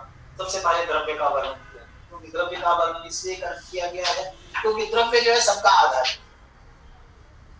द्रव्य जो है जितने भी पदार्थ हैं द्रव्य गुण कर्म सामान्य विशेष समवाय अभाव, सभी पदार्थों का आधार है। माने द्रव्य का भी आधार बनता है, और गुण कर्म सामान्य विशेष समवाय भाव का आधार तो बनता ही। तो इसीलिए द्रव्य की जो एक तरह से कहना चाहिए कि द्रव्य जो है वो सबका आधार अधिकरण, तो इसलिए सभी का आधार बनता है। तो द्रव्य का विवेचन पहले, उसके बाद में जातिमान का निरूपण किया गया, जाति विशेष का, एक प्रक्रिया के आधार पर उसमें सारे जो 10 लक्षणी शब्द, तो उसमें प्रथम अध्याय में इन्होंने अशेष पदार्थों का, जो संवेद पदार्थ है उनका वर्णन, संवेद अशेष। संवेद पदार्थ कितने हैं? द्रव्य संवेद होता है, गुण संवेद होता है, कर्म संवेद होता है, और उसके बाद सामान्य संवेद। ये 4 जो हैं संवेद पदार्थ, इन चारों संवेदों पदार्थों का निरूपण किया गया। और उसमें भी प्रथम जो आह्निक है, उस प्रथम आह्निक में जो द्रव्य गुण कर्म इनका निरूपण कर दिया गया, और दूसरे में फिर जाति विशेष का, जाति भी संवेद पदार्थ है और विशेष भी संवेद पदार्थ। माने एक तरह से अगर हम देखें तो 5 संवेद पदार्थ, 7 पदार्थों में 5 संवेद पदार्थ हैं, और एक तो भावात्मक पदार्थ है, और एक असंवेद, जिसको हम समवाय खुद संवेद पदार्थ, और एक ऐसा पदार्थ जो खुद मतलब समवाय। तो इन सब का निरूपण किया गया पहले। माने एक तरह से कहना चाहिए जो प्रक्रिया है न्याय और परंपरा की, वो उद्देश्य और लक्षण और परीक्षा के क्रम से प्रक्रिया है। उद्देश्य में नाम मात्र वस्तु संकीर्तन कर दिया जाता है, फिर उसके बाद में उनका लक्षण किया जाता है, फिर परीक्षा की जाती है। देख सकते हैं कि जो पदार्थ है यहाँ पर 6 भाव पदार्थ, उन सभी 6 भाव पदार्थों का पहले ही निरूपण है। 6 का अगर नहीं आए तो 5 का तो आ ही गया, 5 का। और उनके आधार उनके माने समवाय जो है उनके साथ जुड़ने के लिए जो जोड़ने वाला संबंध है उसके माध्यम से। फिर दूसरे अध्याय में फिर द्रव्य का निरूपण किया। फिर उसके बाद में उसमें भी क्रम दिया। प्रथम अध्याय में क्या कहते हैं विशेष का निरूपण, भूत विशेष का निरूपण। फिर दूसरे अध्याय में दिक् और कार्य का। फिर तीसरे अध्याय में आत्मा और अंतःकरण का आत्मा क्या है। फिर चौथे में शरीर इत्यादि का निरूपण किया गया। पांचवा मतलब ये चार अध्याय हो गए। पांचवें अध्याय में कर्म का प्रतिपादन किया गया। कर्म का प्रतिपादन किया गया, द्रव्य गुण कर्म, द्रव्य हो गए, गुण हो गए, फिर कर्म आ रहा है। और उसके बाद में वहां पर भी पांचवें अध्याय में, प्रथम अध्याय में शरीर संबंधी कर्म का, और फिर दूसरे में मानस कर्म, मन के द्वारा जो कर्म होते हैं उसमें जो है निरूपण किया। फिर दो बाकी जो छठा अध्याय है उसमें श्रौत धर्मों का, दान, प्रतिग्रह इत्यादि का। और उसके बाद में फिर जो चातुराश्रम, और फिर सातवें अध्याय में आकर के फिर गुण और संवाद, गुण और संवाद। मैंने यहाँ पर एक तरह से कह सकते हैं आप कि क्रम का थोड़ा सा इतिहास किया गया कि क्रम जो है वो था कि द्रव्य गुण कर्म इस क्रम से देना चाहिए, परंतु एक क्रम का इतिहास किया गया कि पहले द्रव्य का, फिर उसके बाद में कर्म का, फिर उसके बाद में गुण का निरूपण किया गया। और गुण के निरूपण के क्रम में ही सारे माने 7वां, 8वां, 9वां, 10वां ये सब होता हुआ गुणों के निरूपण में ही सारी बात हुई। माने ये जो क्रम है उस क्रम में और प्रसंगवश थोड़ा सा अभाव वगैरह का भी निरूपण विशिष्ट सूत्रों में करते। तो ये जो 7 पदार्थ है उन 7 पदार्थों का निरूपण 10 अध्यायों में किया गया है। और उसी को यहाँ पर भी बताया गया, विशेष करके जैसे द्रव्य की परिभाषा करते हुए यहाँ पर तो बताया कि भाई द्रव्य किसको कहते हैं, कुछ अद्भुत किस्म की परिभाषाएं यहाँ पर दी गई। फिर उसके बाद जैसे कि ये विवेचन हर जगहों पर आ चुका है, उसको यहाँ पर भी रखा कि भाई ये 7 ही पदार्थ क्यों, 7 ही पदार्थ क्यों है, ये किस तरह से, या द्रव्य 9 ही है ये कैसे कहा जाता है। क्योंकि 7वां अभी जैसे हम कहते हैं 7 ही पदार्थ है, मतलब वैशेषिकों ने इस पर बड़ा मतलब महत्वपूर्ण तरीके से विचार किया कि जब हम कहते हैं 7 ही पदार्थ है, सत्य एव पदार्थ, एव कार्य का तात्पर्य, एव कार्य का है निर्धारण का मतलब क्या हुआ, अन्य योग व्यवच्छेद, अन्य योग व्यवच्छेद, अन्य से योग का व्यवच्छेद। जैसे कहते हैं ना कि पार्थ एव धनुर्धरा, पार्थ ही धनुर्धर है, इसका मतलब हुआ पार्थ के अलावा कोई दूसरा धनुर्धर नहीं है ना। तो जब कहा गया सप्तैव पदार्थ, उसको आप पार्थिव धनुर्धरा की तरह लेकर के देखिए। पार्थिव धनुर्धरा का मतलब होता है पार्थ के अलावा दूसरा कोई धनुर्धर नहीं है ना।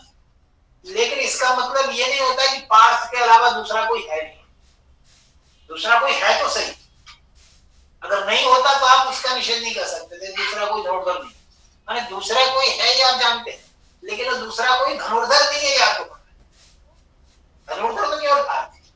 उसी तरह से जब आप कहते हैं सप्तैव पदार्थ, 7 ही पदार्थ है, तो ये भी उसी प्रकार से समझा जाना चाहिए, ये भी तो उसी प्रकार से समझा जाना चाहिए ना कि 7 ही पदार्थ है, माने 7 के अतिरिक्त पदार्थ नहीं है। अब समस्या यह है कि 7 से अतिरिक्त पदार्थ नहीं है, कहेंगे कैसे, क्योंकि पार्थिव धनुर्धरा में पार्थ से अतिरिक्त तो दूसरे पता है और ये मालूम नहीं वो धनुर्धर नहीं है। यहाँ पर 7 के अतिरिक्त दूसरा कोई पता ही नहीं, तो अब ये कैसे कहेंगे कि नहीं पदार्थ नहीं, 7 के अतिरिक्त दूसरे कोई पदार्थ नहीं है जब आप कह रहे हो, तो सवाल ये खड़ा होता है कि 7 से अतिरिक्त दूसरे को आप जानते हैं या नहीं जानते। अगर जानते हैं तो वो पदार्थ होगी, तो आप ये कह नहीं सकते कि 7 से अतिरिक्त पदार्थ नहीं है। और अगर नहीं जानते हैं तो उसका निषेध कैसे करेंगे, जिसको नहीं जानते उसका निषेध तो कर नहीं सकते। निषेध करने के लिए प्रतियोगी का ज्ञान जरूरी है। प्रतियोगी को अगर आपने जाना तो प्रतियोगी है इसका मतलब 7 से अतिरिक्त है, तो 7 से अतिरिक्त हो गया, तो उसको नहीं है आप कह नहीं सकते। और अगर आपने नहीं जाना तो फिर कैसे कहेंगे कि भाई वो नहीं? अगर नहीं जाना तो ये तो दोनों तरफ से रास्ता नहीं मिल रहा। इसके लिए कहते हैं कि भाई देखिए, जैसे कि यहाँ पर कहा बड़ा मजेदार तरीका से कि न ही कश्चित प्रेक्षावान मूषिक विषाणम प्रतिषेधुम यतते। चूहे के सींग का निषेध कोई नहीं करता। चूहे के सींग का निषेध कोई भी नहीं करता, कोई भी बुद्धिमान व्यक्ति नहीं करता। प्रेक्षावान माने जिसको समझो, माने जिसको कहें कि भाई समझदार कोई भी व्यक्ति चूहे के सींग का निषेध नहीं करता।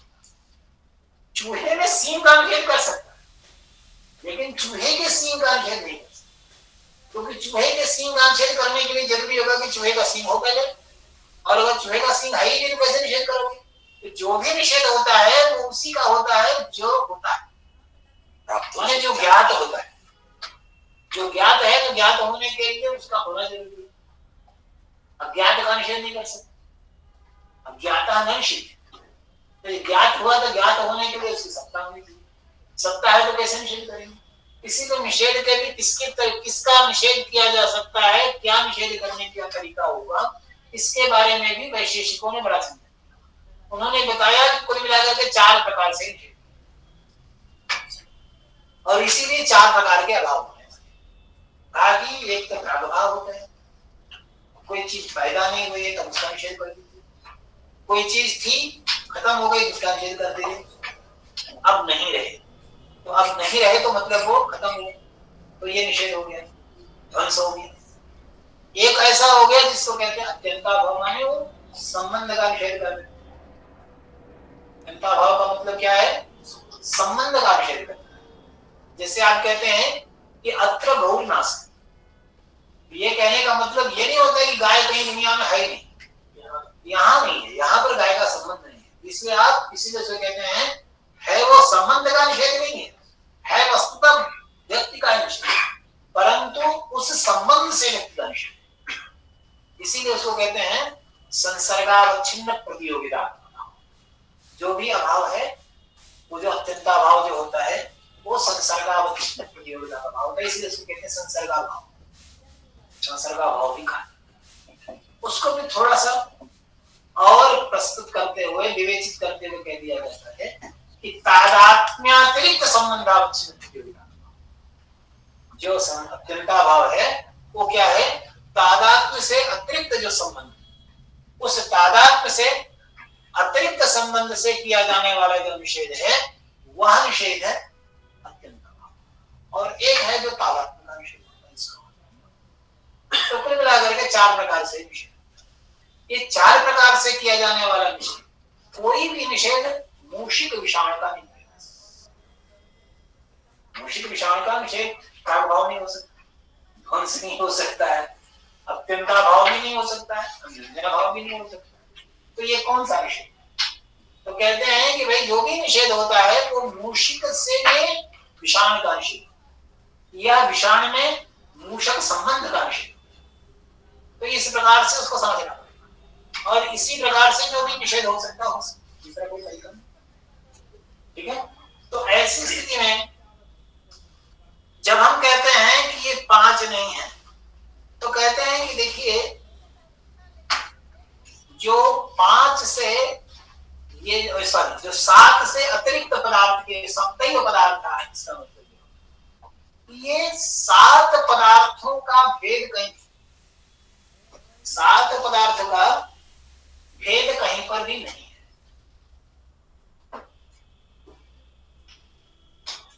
7 पदार्थों का भेद कहीं पर भी है नहीं। ठीक है? तो 7 पदार्थों का भेद जब कहीं पर भी नहीं है, तो ये 7 पदार्थों का भेद न होने के कारण हम कहते हैं कि 7 ही 7 पदार्थों का भेद किसी एक जगह पर नहीं। भेद सप्तक का अत्यंताभाव, इसका तात्पर्य हुआ कि भेद सप्तक का अत्यंताभाव। तो भेद महोदय ध्वनि न आगच्छति महोदय। महोदय ध्वनि न आगच्छति। आगच्छति आगच्छति। एका वदति नहीं ध्वनिर्नैव आगच्छति, अपरा वदति आगच्छति। महोदय ध्वनि न आगच्छति।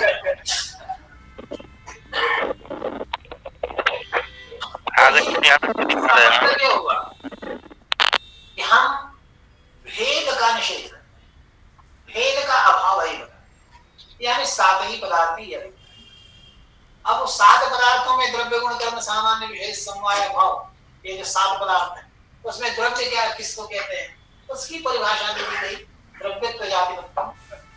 द्रव्यत्व जाति जिसमें है उसको कहते हैं द्रव्य। अब यहाँ पर जो भी जो है लक्षण दिया गया वो द्रव्य का लक्षण द्रव्यत्व जाति है, गुण का लक्षण गुणत्व जाति है, कर्म का लक्षण कर्मत्व जाति है। इसके बारे में परंपरा में ये एक विचारणीय बिंदु ये भी है कि क्या जाति के द्वारा लक्षण दिया जा सकता है, क्योंकि पश्चिमी दर्शन में इसके बारे में बहुत विचार, और वहां पर ये बताया गया है कि देखिए एक होता है स्वरूप, एक होता है लक्षण, और स्वरूप और लक्षण के बीच में एक भेद करना। एक स्वरूप होता है, एक लक्षण। स्वरूप जो होता है उसको नैयायिक बोलते हैं लक्ष्यतावच्छेदक। स्वरूप जो होगा उसको बोलते हैं लक्ष्यतावच्छेदक, और जो लक्षण होता है वो लक्ष्यतावच्छेदक से अलग होना चाहिए। ठीक है, नहीं अगर लक्ष्यतावच्छेदक से अलग नहीं होगा लक्षण तो ये स्थिति हो जाएगी घटो घटा की तरह, और घटो घटा से शाब्दोक्त नहीं आएगी, मानते नहीं। इसलिए लक्ष्यतावच्छेदक जो है भिन्न होना चाहिए, लक्षण अलग होना चाहिए। लेकिन यहाँ पर जो बताया गया है वो स्वरूप और लक्षण को अलग अलग होने की जरूरत नहीं मानती। लक्ष्यतावच्छेदक जैसे मान लिया जाएगा कि द्रव्यत्व जाति मतम द्रव्यत्व, तो क्या हुआ, तो द्रव्य को उद्देश्य किया, उद्देश्यतावच्छेदक द्रव्यत्व हो गया, वही उद्देश्यतावच्छेदक जो द्रव्यत्व वही लक्षण के रूप में दे दिया। तो उद्देश्यतावच्छेदक और विधेय दोनों का ऐक्य, दोनों एक हो जाए। लक्ष्यतावच्छेदक जो हुआ वही लक्षण हो गया, तो ये तो मतलब स्वीकार नहीं हो सकता। मतलब नव्य न्याय की जो परंपरा है जो बुदागर भट्टाचार्य वगैरह वहां पर भी स्वीकार नहीं, परंतु यहाँ पर और यहाँ पर ही नहीं बल्कि न्याय लीलावती वगैरह ग्रंथों में भी जाति को भी आधार बना करके लक्षण दिया गया है। जैसे द्रव्यत्व जाति द्रव्य का लक्षण इस तरह बता दिया। अब द्रव्यत्व जाति क्या है वो पहचानना है, कैसे द्रव्यत्व जाति को पहचाना जाए, तो उसके लिए उन्होंने बताया कि गगनारविंद संवेदत्वे सति नित्यत्वे सति गंधा संवेदत्वे। द्रव्यत्व जाति कौन सी है, जो गगन में भी संवेद हो और अरविंद में भी। गगन अरविंद एक साथ नहीं है, अलग अलग है। गगन माने आकाश, अरविंद माने कमल, इन दोनों में जो समवाय संबंध है, अरविंद जो है वो पार्थिव है और गगन जो है वो अलग है। गगन में देखिए गगन को क्यों लिया, गगन को इसलिए लिया क्योंकि गगन में जो धर्म है गगनत्व, वो गगनत्व जाति नहीं। गगनत्व जाति क्यों नहीं है, इसके लिए कहा जाता है इसी बात है, एक व्यक्ति मात्र किसको जाति, एक व्यक्ति में रहने वाला जो धर्म होता है उसको जाति नहीं। क्योंकि पहले भी हमने बताया कि अनुगत प्रतीति जिसके आधार पर हो उसको जाति बोलेंगे। तो अगर एक ही व्यक्ति है तो उसमें कहां से जाति, तो एक ही व्यक्ति अगर है तो अनुगत प्रतीति कैसे होगी, अनुगत प्रतीति होनी। इसलिए बताया कि एक व्यक्ति मात्र किसको जाति है, और इसीलिए जाति बाधकों का जो परिगणन किया गया वहां पर पहला जाति बाधक है व्यक्ति रहता। तो गगन में संवेद, गगन में संवेद कितनी जातियां हो सकती, दो जातियां हो सकती। एक गगन में संवेद जाति है द्रव्य, और दूसरी गगन में संवेद जाति है सत्ता। सत्ता जाति है और द्रव्यत्व जाति। ठीक है, तो यहाँ पर बताया कि गगन में संवेद हो और अरविंद में संवेद, ऐसी जो जाति अरविंद में संवेद जाति तो कई हो सकती है। अरविंद में अरविंदत्व जाति भी हो सकती है, पृथ्वीत्व जाति भी हो सकती है, द्रव्यत्व जाति भी हो सकती है, सत्ता जाति भी हो सकती है। तो चार जातियां इस तरह से। परंतु गगन में भी संवेद हो और अरविंद में भी संवेद हो, इस प्रकार की कौन सी जाति होगी, दो जातियां मिली, एक द्रव्यत्व जाति मिली और दूसरी सत्ता जाति। फिर उसके बाद बताया नित्य होना चाहिए, ठीक है नित्य, और उसके बाद फिर गंध में असंवेद। तो जो सत्ता जाति है वो गंध में भी संवेद, क्योंकि सत्ता जाति तो तीन में रहती, द्रव्य में रहती, गुण में रहती, कर्म में रहती। तो ये जो ऐसी हमको जाति चाहिए जो गंध में समवाय संबंध से न रहे, गगन और अरविंद में समवाय संबंध से रहे। तो ऐसी स्थिति में हमारे सामने कौन सी जाति आई? वो केवल एक द्रव्यत्व जाति है।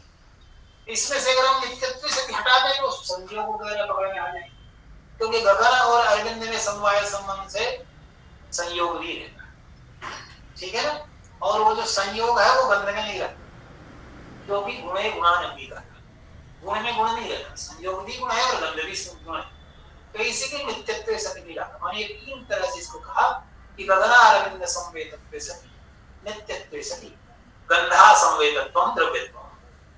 इसी प्रकार से गुणत्व के बारे में भी बताया, क्योंकि गुणत्व क्या चीज है? गुण का लक्षण क्या? गुणत्व जाति मतलब गुणत्व क्या चीज है उसके लिए बताया। गुणत्व नाम समवायी कारण संवेद, असमवायी कारण भिन्न संवेद, सत्ता साक्षात व्याप्त जाति। ऐसी जाति जो समवायी कारण में न रहती हो, समवाय और असमवायी कारण भिन्न में संवेद हो, असमवायी कारण से भिन्न में समवाय संबंध। देखिए तीन प्रकार के कारण नहीं है वैशेषिक, एक समवायी कारण होता है, एक असमवायी कारण होता है, निमित्त कारण तो कोई भी बन सकता है, निमित्त कारण तो अभाव भी बन सकता है। जैनाचार्य ने कहा भावो यथा तथा भाव कारणम कार्यवन्मतः, जैसे भाव कारण होता है वैसे अभाव भी कारण बन सकता है, तो उसमें कोई समस्या नहीं। जैसे अभाव कार्य होता है वैसे अभाव कारण नहीं बन सकता। लेकिन समवायी कारण और असमवायी कारण अभाव नहीं बन सकता। समवायी कारण कौन बनेगा? केवल द्रव्य। समवायी कारण केवल द्रव्य बन सकता है, असमवायी कारण केवल दो बन सकते हैं, या तो गुण बनेगा या तो कर्म। गुण और कर्म के अलावा कोई दूसरा असमवायी कारण नहीं बन सकता। इसी चीज को आधार बना करके परिभाषा यहाँ पर गुणत्व तो वो है जो समवायी कारण में समवाय संबंध से न रहता। तो समवायी कारण में समवाय संबंध से कौन रह सकता है? पता। समवायी कारण में समवाय संबंध से द्रव्य रह सकता है, पृथ्वी को रह सकता है, जलत को रह सकता है, वायु को रह सकता है, तेजस को रह सकता है, क्योंकि तेज भी तो समवायी कारण होता है ना। तो ये सब आत्मत्व भी हो सकता है, आत्मा भी समवायी कारण होता है। तो समवायी कारण में असमवेद, दूसरा असमवायी कारण भिन्न में संवेद। असमवायी कारण कौन हुए? दो, गुण और कर्म। तो असमवायी कारण से भिन्न कौन हुआ? असमवायी कारण से भिन्न हुए पांच: द्रव्य, सामान्य विषय, समवाय और अभाव। ये पांच जो हुए वो असमवायी कारण भिन्न, परंतु इन पांच में से केवल एक ऐसा है जिसमें कोई समवाय संबंध है, बाकी किसी में समवाय संबंध से कोई रह नहीं सकता। देखो केवल द्रव्य है जिसमें समवाय संबंध से कोई रह सकता, ठीक है। सामान्य में कोई समवाय संबंध से रहता, विशेष में भी समवाय संबंध से कोई रहता, अभाव में भी समवाय संबंध से कोई रहता, सामान्य विषय समवाय में भी समवाय संबंध से। तो असमवायी कारण भिन्न में संवेद, ठीक है। कौन होगा? वो द्रव्य होगा, गुण होगा। असमवायी, देखिए गुणत्व नाम असमवायी कारण असंवेद, समवायी कारण भिन्न समवेद, सत्ता साक्षात व्याप्य जाति। तो सत्ता की साक्षात व्याप्य जाति, सत्ता की साक्षात व्याप्य जातियां केवल तीन है। सत्ता की साक्षात व्याप्य जातियां केवल तीन, द्रव्यत्व है, गुणत्व है और कर्म। इन तीनों में से हमको देखना है कि कौन सी जाति पकड़ में आ रही।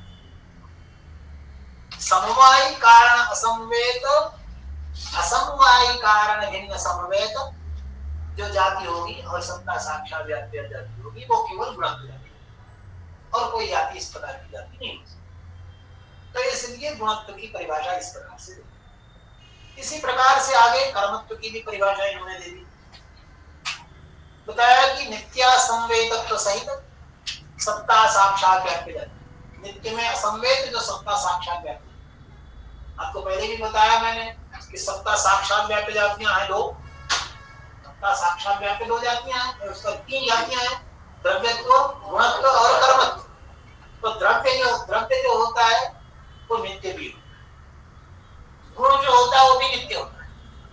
कई एक गुण ऐसे जो नित्य होते हैं, नित्यगतम नित्यम अनित्यगतम नित्यम बताया गया है बहुत सारे गुण। ऐसे गुण भी होते हैं जो नित्य में रहते हैं, जैसे कि आत्मा में रहने वाला जो एकत्व गुण है, एकत्व संख्या नित्य। इसी प्रकार से और भी गुण मिल जाएंगे जो नित्य होते हैं। परिमाण भी बहुत सारे द्रव्यों का नित्य होता है। तो गुण जो होता है, गुणत्व जो है वो नित्य में असमवेत नहीं है। गुणत्व कभी कभी नित्य में भी समवेत होता है। तो नित्य संवेद सत्ता साक्षात व्याप्य जाति है, इस प्रकार से कर्म। इसी प्रकार से सामान्य क्या है, सामान्य के बारे में परिभाषा दी कि प्रध्वंस प्रतियोगित्व रहितम अनेक संवेद। इसी को दूसरे शब्दों में कहा जाता है नित्यत्व से अनेक संवेद, क्योंकि प्रध्वंस से रहित जो प्रध्वंस प्रतियोगी जो है, अप्रतियोगी जो है वो नित्य होता है। प्रध्वंस उसमें प्रागभाव प्रतियोगित्व भी जोड़ा जाता है, लेकिन प्रध्वंस प्रतियोगित्व रहित जो अनेक संवेदत्व है उसको हम जो है सामान्य। विशेष क्या है उसके लिए बताया कि अन्यन्याभाव विरोधी सामान्य रहिता संवेदा। अन्यन्याभाव का जो विरोधी सामान्य, अन्यन्याभाव का विरोधी होता है सामान्य। जैसे घट में घटत्व है और दूसरे घट में भी घटत्व तो सभी घटों में रहता है, तो वो अन्यन्याभाव का विरोधी। जिसमें घटत्व है उसमें अयं न घटा ये प्रतीति नहीं हो सकती, अयं न घटा ये प्रतियोगी नहीं हो सकती, प्रतीति नहीं हो सकती। इसलिए बताया कि अन्यन्याभाव विरोधी सामान्य से जो रहित होगा और जो समवाय संबंध से रहेगा उसको विशेष। समवाय क्या है, वो समवाय से रहित है। इस प्रकार से ये 6 पदार्थ हमारे आगे अभावों के बारे में किया। तो संक्षेप में औलूक के दर्शन के बारे में चर्चा हम लोगों ने की। मैं सोचता हूँ यही पर अपनी वाणी को विराम दूं। कुछ प्रश्न वगैरह अगर आपका होगा। एक प्रश्न है जी, आपने जैसे बताया कि आगम, अनुमान और ज्ञान के द्वारा जानना जाता है इस तरीके से। सर यहाँ आगम से क्या तात्पर्य है? आगम का तात्पर्य वेद से, शब्द प्रमाण से। सर एक जैसे आपने कहा कि आत्मा को जानना है, मुख्य रूप से आत्मा को जानने के लिए उसकी सजातीय विजातीय वस्तु को जानना, उसको जानना। तो आत्मा को जानने के लिए विजातीय वस्तु को जानने की आवश्यकता है। अभी मैंने बताया था ना कि जब हम जानते हैं, जानने का मतलब होता है सजातीय विजातीय व्यावृत्त करके। अगर सजातीय विजातीय व्यावृत्त करके नहीं जानते तो जान नहीं पाए, ठीक है ना। जानना वही होता है कि सजातीय विजातीय व्यावृत्त जान।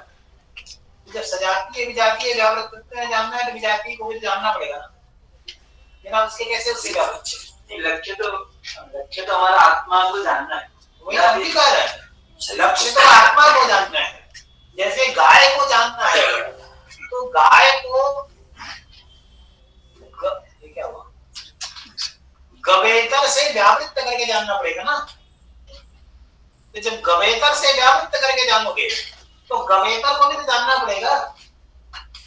अगर गवेतर को आप नहीं जानते हो तो गाय को नहीं जान पाएंगे। सर गाय का लक्ष्य क्योंकि हम गाय को जान रहे हैं, लेकिन गाय से अलग वस्तु को नहीं जानते, इसमें तो गाय को जान सकते हैं। जब गाय से अतिरिक्त को नहीं जानेंगे तब तक गाय का लक्षण नहीं कर पाएंगे। लक्षण करने के लिए जरूरी होगा कि गाय से अतिरिक्त को नहीं जाने, तभी लक्षण हो पाएगा। क्योंकि लक्षण जो होगा वो सजातीय विजातीय व्यापक होना चाहिए, असाधारण धर्म लक्षण, ठीक है।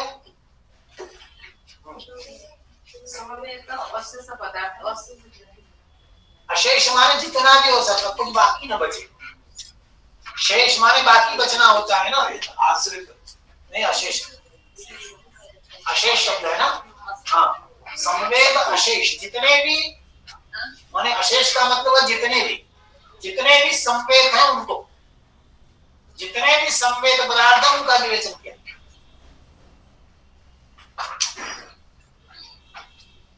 गुरुजी प्रणमामि। हाँ नमो नमः। समवायस्तु समवाय रहितः संबंधः, हाँ इसका तात्पर्य थोड़ा बता दीजिए गुरुजी। समवाय जो है समवाय रहित संबंध है। समवाय एक ऐसा संबंध है जो समवाय से रहित होता है। अन्य जो संबंध होते हैं वो संबंध किसी न किसी प्रकार से समवाय पर आश्रित होते हैं, लेकिन समवाय एक ऐसा संबंध है जो समवाय पर आश्रित नहीं होता, वो स्वरूपतः होता है। इसीलिए कहते हैं कि समवाय किस संबंध से अपने प्रतियोगी में रहेगा, अनियोगी में रहेगा, स्वरूप संबंध। इसीलिए बताया गया कि समवाय रहित संबंध। ठीक है जी गुरुजी, धन्यवाद, प्रणाम। और कोई अन्योन्याभाव और अत्यंताभाव, थोड़ा सा जो आपने कहा कि संबंध का वहां पर नाश होगा, नहीं, एक में संबंध का निषेध होता है, दूसरे में तादात्म्य का निषेध।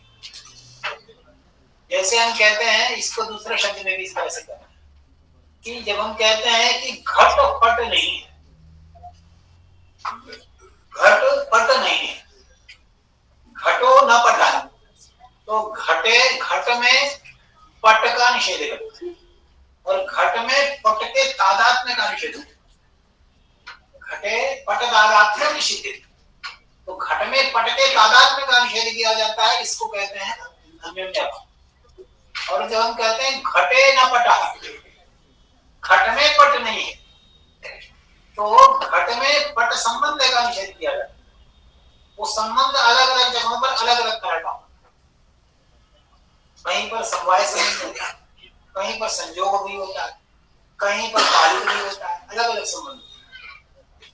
ठीक है ना, जैसे हम कहते हैं ना तंतुषु पटा पटेन तंतव, तंतुषु पटः पटेन तंतव, तो तंतुओं में पट है, पट में तंतु नहीं है।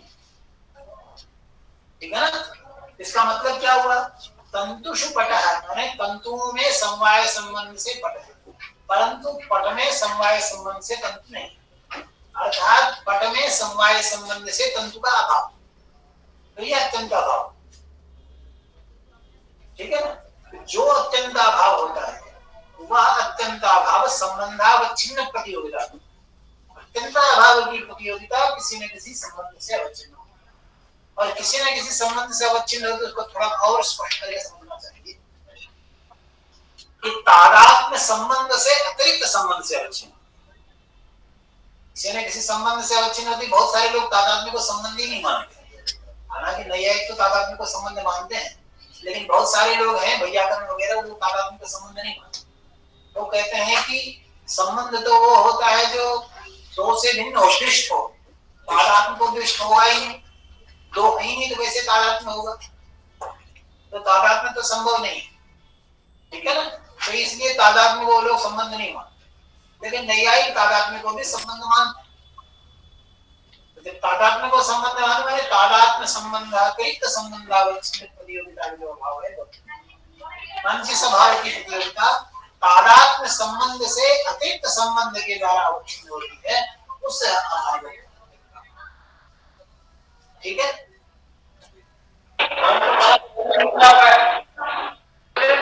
हरिओम। ऑनलाइन माध्यम से जुड़े हुए सभी प्रतिभागियों के लिए एक आवश्यक सूचना है कि गूगल मीट के मैसेज बॉक्स में अटेंडेंस लिंक सेंड कर दी गई है, आप लोग वहां से अटेंडेंस दे सकते हैं। गूगल मीट के मैसेज बॉक्स में अटेंडेंस लिंक सेंड की गई है, आप वहां से अटेंडेंस दे सकते हैं। धन्यवाद। आचार्य, थोड़ा आपके मनोरंजन के लिए और विद्यार्थियों के आनंद के लिए, भगवद्गीता श्रुतम, आपने सभी ने सुना कि सामान्य जो है वही इतर व्यावृत्त होता हुआ लक्षण बनता है, और द्रव्यत्व गुणत्व कर्तृत्व आदि के द्वारा इतर की व्यावृत्ति करके और परिभाषित किया जा रहा है द्रव्यत्व गुणत्व। लेकिन सामान्य, जैसे कि उस विद्यार्थी ने अभी आपको प्रश्न किया था कि स्वरूप से ही वस्तु को पहचान, घट में घटत्व आप घट देख रहे हैं तो घट से अतिरिक्त कोई वस्तु नहीं दिख रही, इसलिए बौद्धों की तरफ से प्रतिपक्ष है न याति न च तत्रासि नोत्पन्नम न चोत्पन्नम न चांशवत् जाति पूर्वम नाधारम अहो व्यसन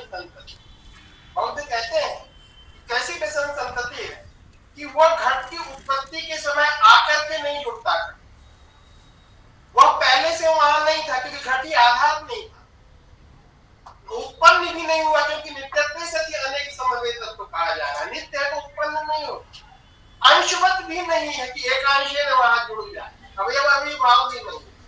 जहां की पूर्वम नाधार, पूर्व घट में घटत्व रहता है और नए घट में उत्पन्न होकर जुड़ जाता है।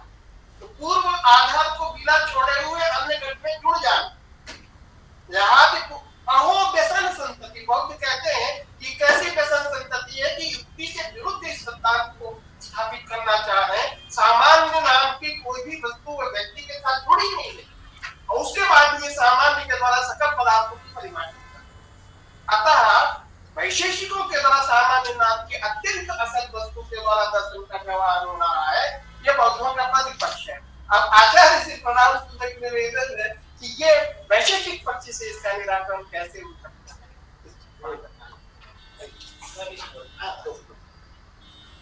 तो होगा पहले कन्वर्सेशन। देखिए, बौद्धों ने जो कहा उसमें जो सबसे बड़ी समस्या यह है कि बौद्धों की बात को हम मान तो लेते हैं, लेकिन बौद्धों की बात मानने पर हमको ये मानना पड़ता है कि हम जितना भी कुछ व्यवहार कर रहे हैं सब झूठा व्यवहार, ठीक है। हमारा कोई भी ज्ञान यथार्थ नहीं होगा, हमारा जितना भी व्यवहार है वो सब मिथ्या होगा। ये कैसे माना जा सकता? जैसे कि अभी थोड़ी देर पहले मैंने प्रश्न उठाया था कि सवाल ये है कि ये जो अयं घटा ये प्रतीति होती है, वो प्रतीति व्यक्तिनिष्ठ है या वस्तुनिष्ठ है? अगर वस्तुनिष्ठ ना होती इसको व्यक्तिनिष्ठ होना पड़ेगा। बौद्धों के हिसाब से बात करें इसको व्यक्तिनिष्ठ मानना पड़ेगा। तो हम सभी लोगों की जो आपामर प्रतीति होती है वो प्रतीति एक समान रूप से कैसे हो? एक समान रूप से प्रतीति तो नहीं हो सकती। जब एक समान रूप से प्रतीति नहीं हो सकती और एक समान रूप से प्रतीति हो रही है तो उसका आधार कोई वस्तुनिष्ठ होना चाहिए। अब ये जो आप जो है जो प्रश्न उठा रहे हैं ये तो जहाति पूर्वम नाधारम अहो व्यसन संतति, ये जो कह रहे हैं ये सारी बात ठीक है, लेकिन उसमें समस्या सिर्फ इतनी है कि जो जाति है उस जाति के बारे में आप अगर ये पूछेंगे तो वो जाति जो है क्या कहते हैं कि घट के साथ उत्पन्न होती है, हम कहेंगे उत्पन्न तो नहीं होती, लेकिन वो जाति जो है नष्ट भी नहीं होती है। लेकिन उस जाति के बिना हमारा वस्तुनिष्ठ व्यवहार हो नहीं सकता। तो हम क्या करें? व्यवहार हमारा चल नहीं रहा इसलिए उसको मानना है, इसलिए हमको मानना पड़ेगा। और जो प्रतीति है उसके लिए एक पंक्ति है वाचस्पति उपाध्याय वाचस्पति मिश्र की, संविदेव भगवती वस्तुगमे न शरणम। जो भगवती संवित है, ज्ञान है, वो ज्ञान ही हमारा वस्तु की सत्ता को स्वीकार करने में प्रमाण। अब बताइए, हम सभी का ये व्यवहार हो रहा है तद्वति तत्प्रकार को अयम अनुभव, अयम घटा ये जो अनुभव है ये तद्वति तत्प्रकार है या नहीं है?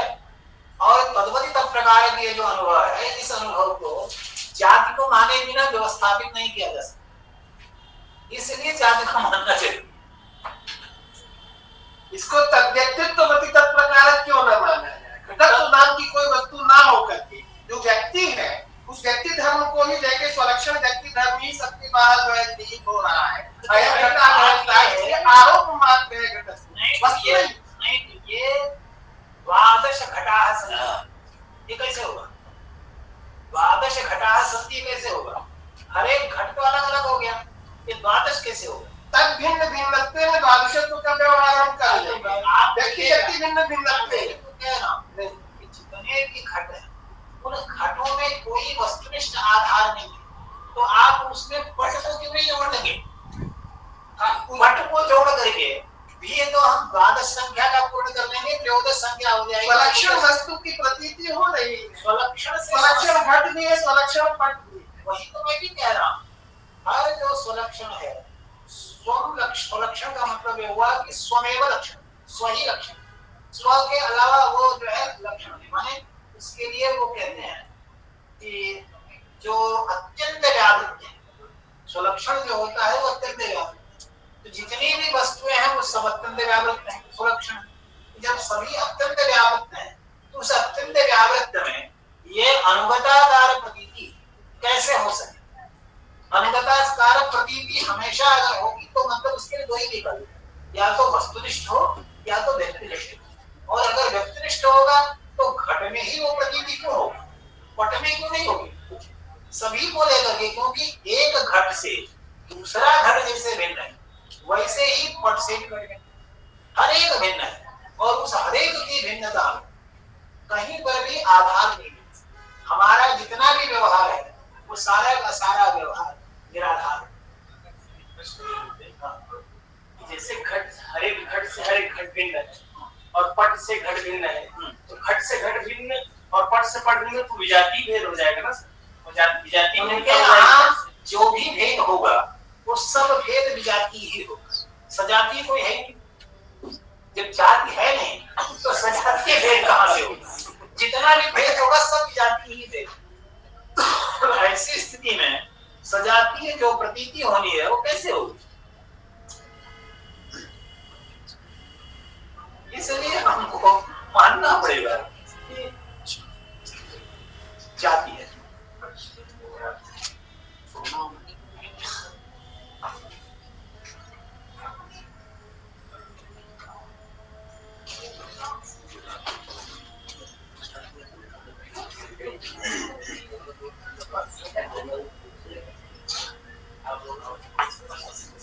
गुरु जी, एक प्रतिभागी हम बहुत प्रश्न किया है, सुखा मोदा जी हैं, वो कहते हैं कि यदि गाय को जानने के लिए गोरेतर संबंध को जानना पड़ता है, तो क्या आत्मा को जानने के लिए आत्मेतर संबंध को या फिर आत्मेतर जो अन्य पदार्थ हैं उनको भी जानना पड़ता है? बिल्कुल जानना पड़ेगा। तो पहले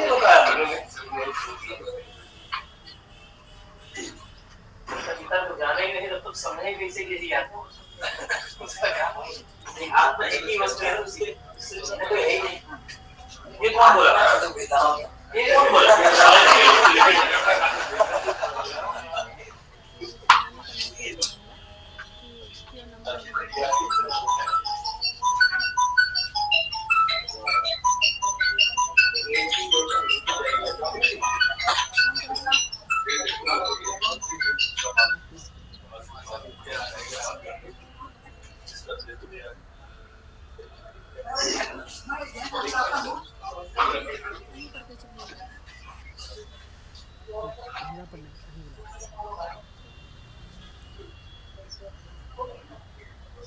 बहुत बहुत धन्यवाद आचार्य जी।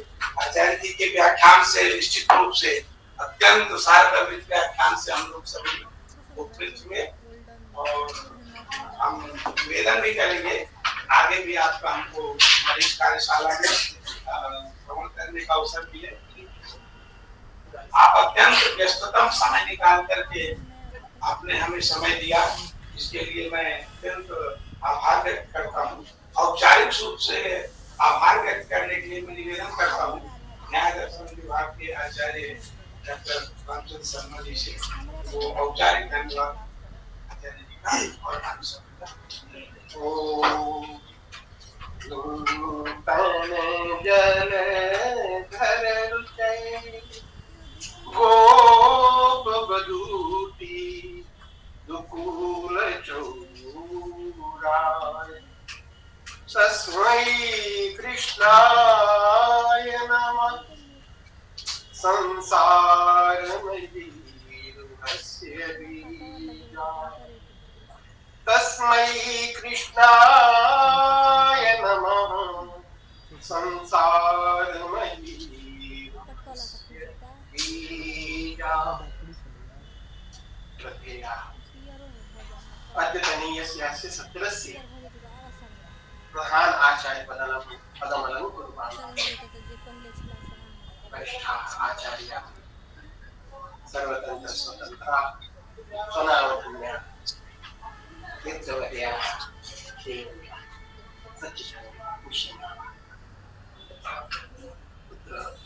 अस्याः कार्यशालायाः प्रधान आधारभूतेन विराजमानाः आचार्याः सर्वदर्शन विभागाध्यक्षाः सर्वतन्त्र स्वतन्त्राः श्रीमन्तः प्रभाकर प्रसाद महाभागाः सरस्वती कल्पा सर्वदर्शन विभागीय आचार्य अत्यंत सरलतया ममता भावेन सर्वान् अपि नन्दयन्ति अभिज्ञन्येन अस्माकं खन्नामहोदयः अस्य कार्यक्रमस्य संयोजकरूपेण विराजमानाः अस्माकं वरिष्ठाः आचार्याः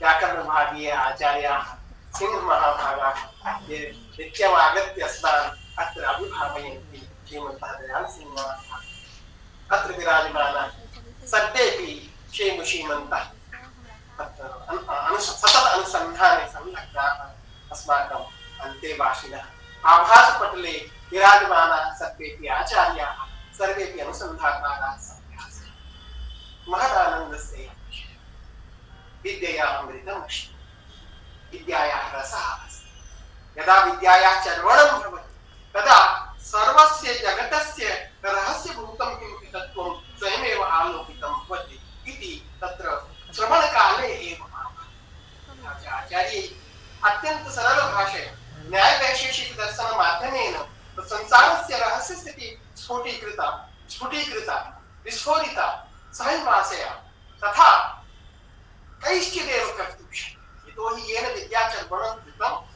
येन आत्मसातीकृतं विद्यायाः स्वरूपं पुनश्च सैव सरलभाषया सर्वान् पदार्थान् व्याकर्तुं शक्नोति आचार्याः सत्येन अत्यन्तं सरलतया कवितया एते कवयः सन्ति किन्तु तथापि तर्केषु कर्कश धिया वयमेव वदामः काव्येषु कोमल धिया वयमेव वदामः अतः सर्वतन्त्राः एतादृशाः आचार्याः आगत्य पाठितवन्तः इति अस्माकं महत् सौभाग्यम् एतदर्थम् आचार्यान् अभिनन्दे वारं प्रणम्य आशीर्वादं ज्ञापयन्तः नमो नमः। अन्ये अत्र येपि अत्र विराजमानाः सन्ति ते सर्वे अस्मदीया एव अतः पृथक् रूपेण तेषाम् अभिवादनं तत्र अभिवादनकरणं वस्तुतः आवश्यकं नास्ति यतोहि हृदयभावः एव तत्र सुमनरूपेण तत्र समर्पमानाः सन्ति अतः एपि वरिष्ठाचार्याः येषां वस्तुतः एतादृश प्रयासेन एतादृशं महत् कार्यक्रमस्य स्वरूपं समक्षम् आयाति ते प्रभाकर महोदयः खन्ना महोदयः जवाहर महोदयः एवं गुप्ता महोदयाः तेषां सर्वेषामपि धन्यवादं विज्ञापयामि।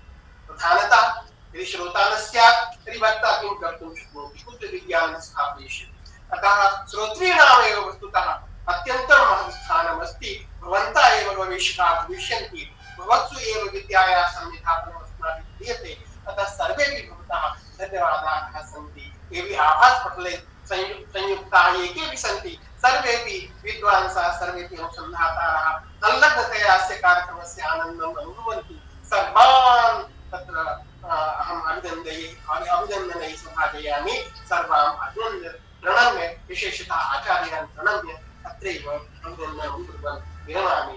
नमो नमः। नमो नमः।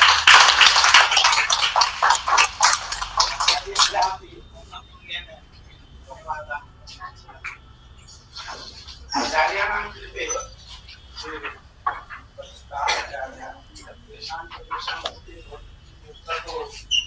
विश्रान्तिनिलये अस्ति अन्येषां सर्वेषां छात्राणां कृते प्रतिभागिनां कृते तत्र व्यवस्था अस्ति।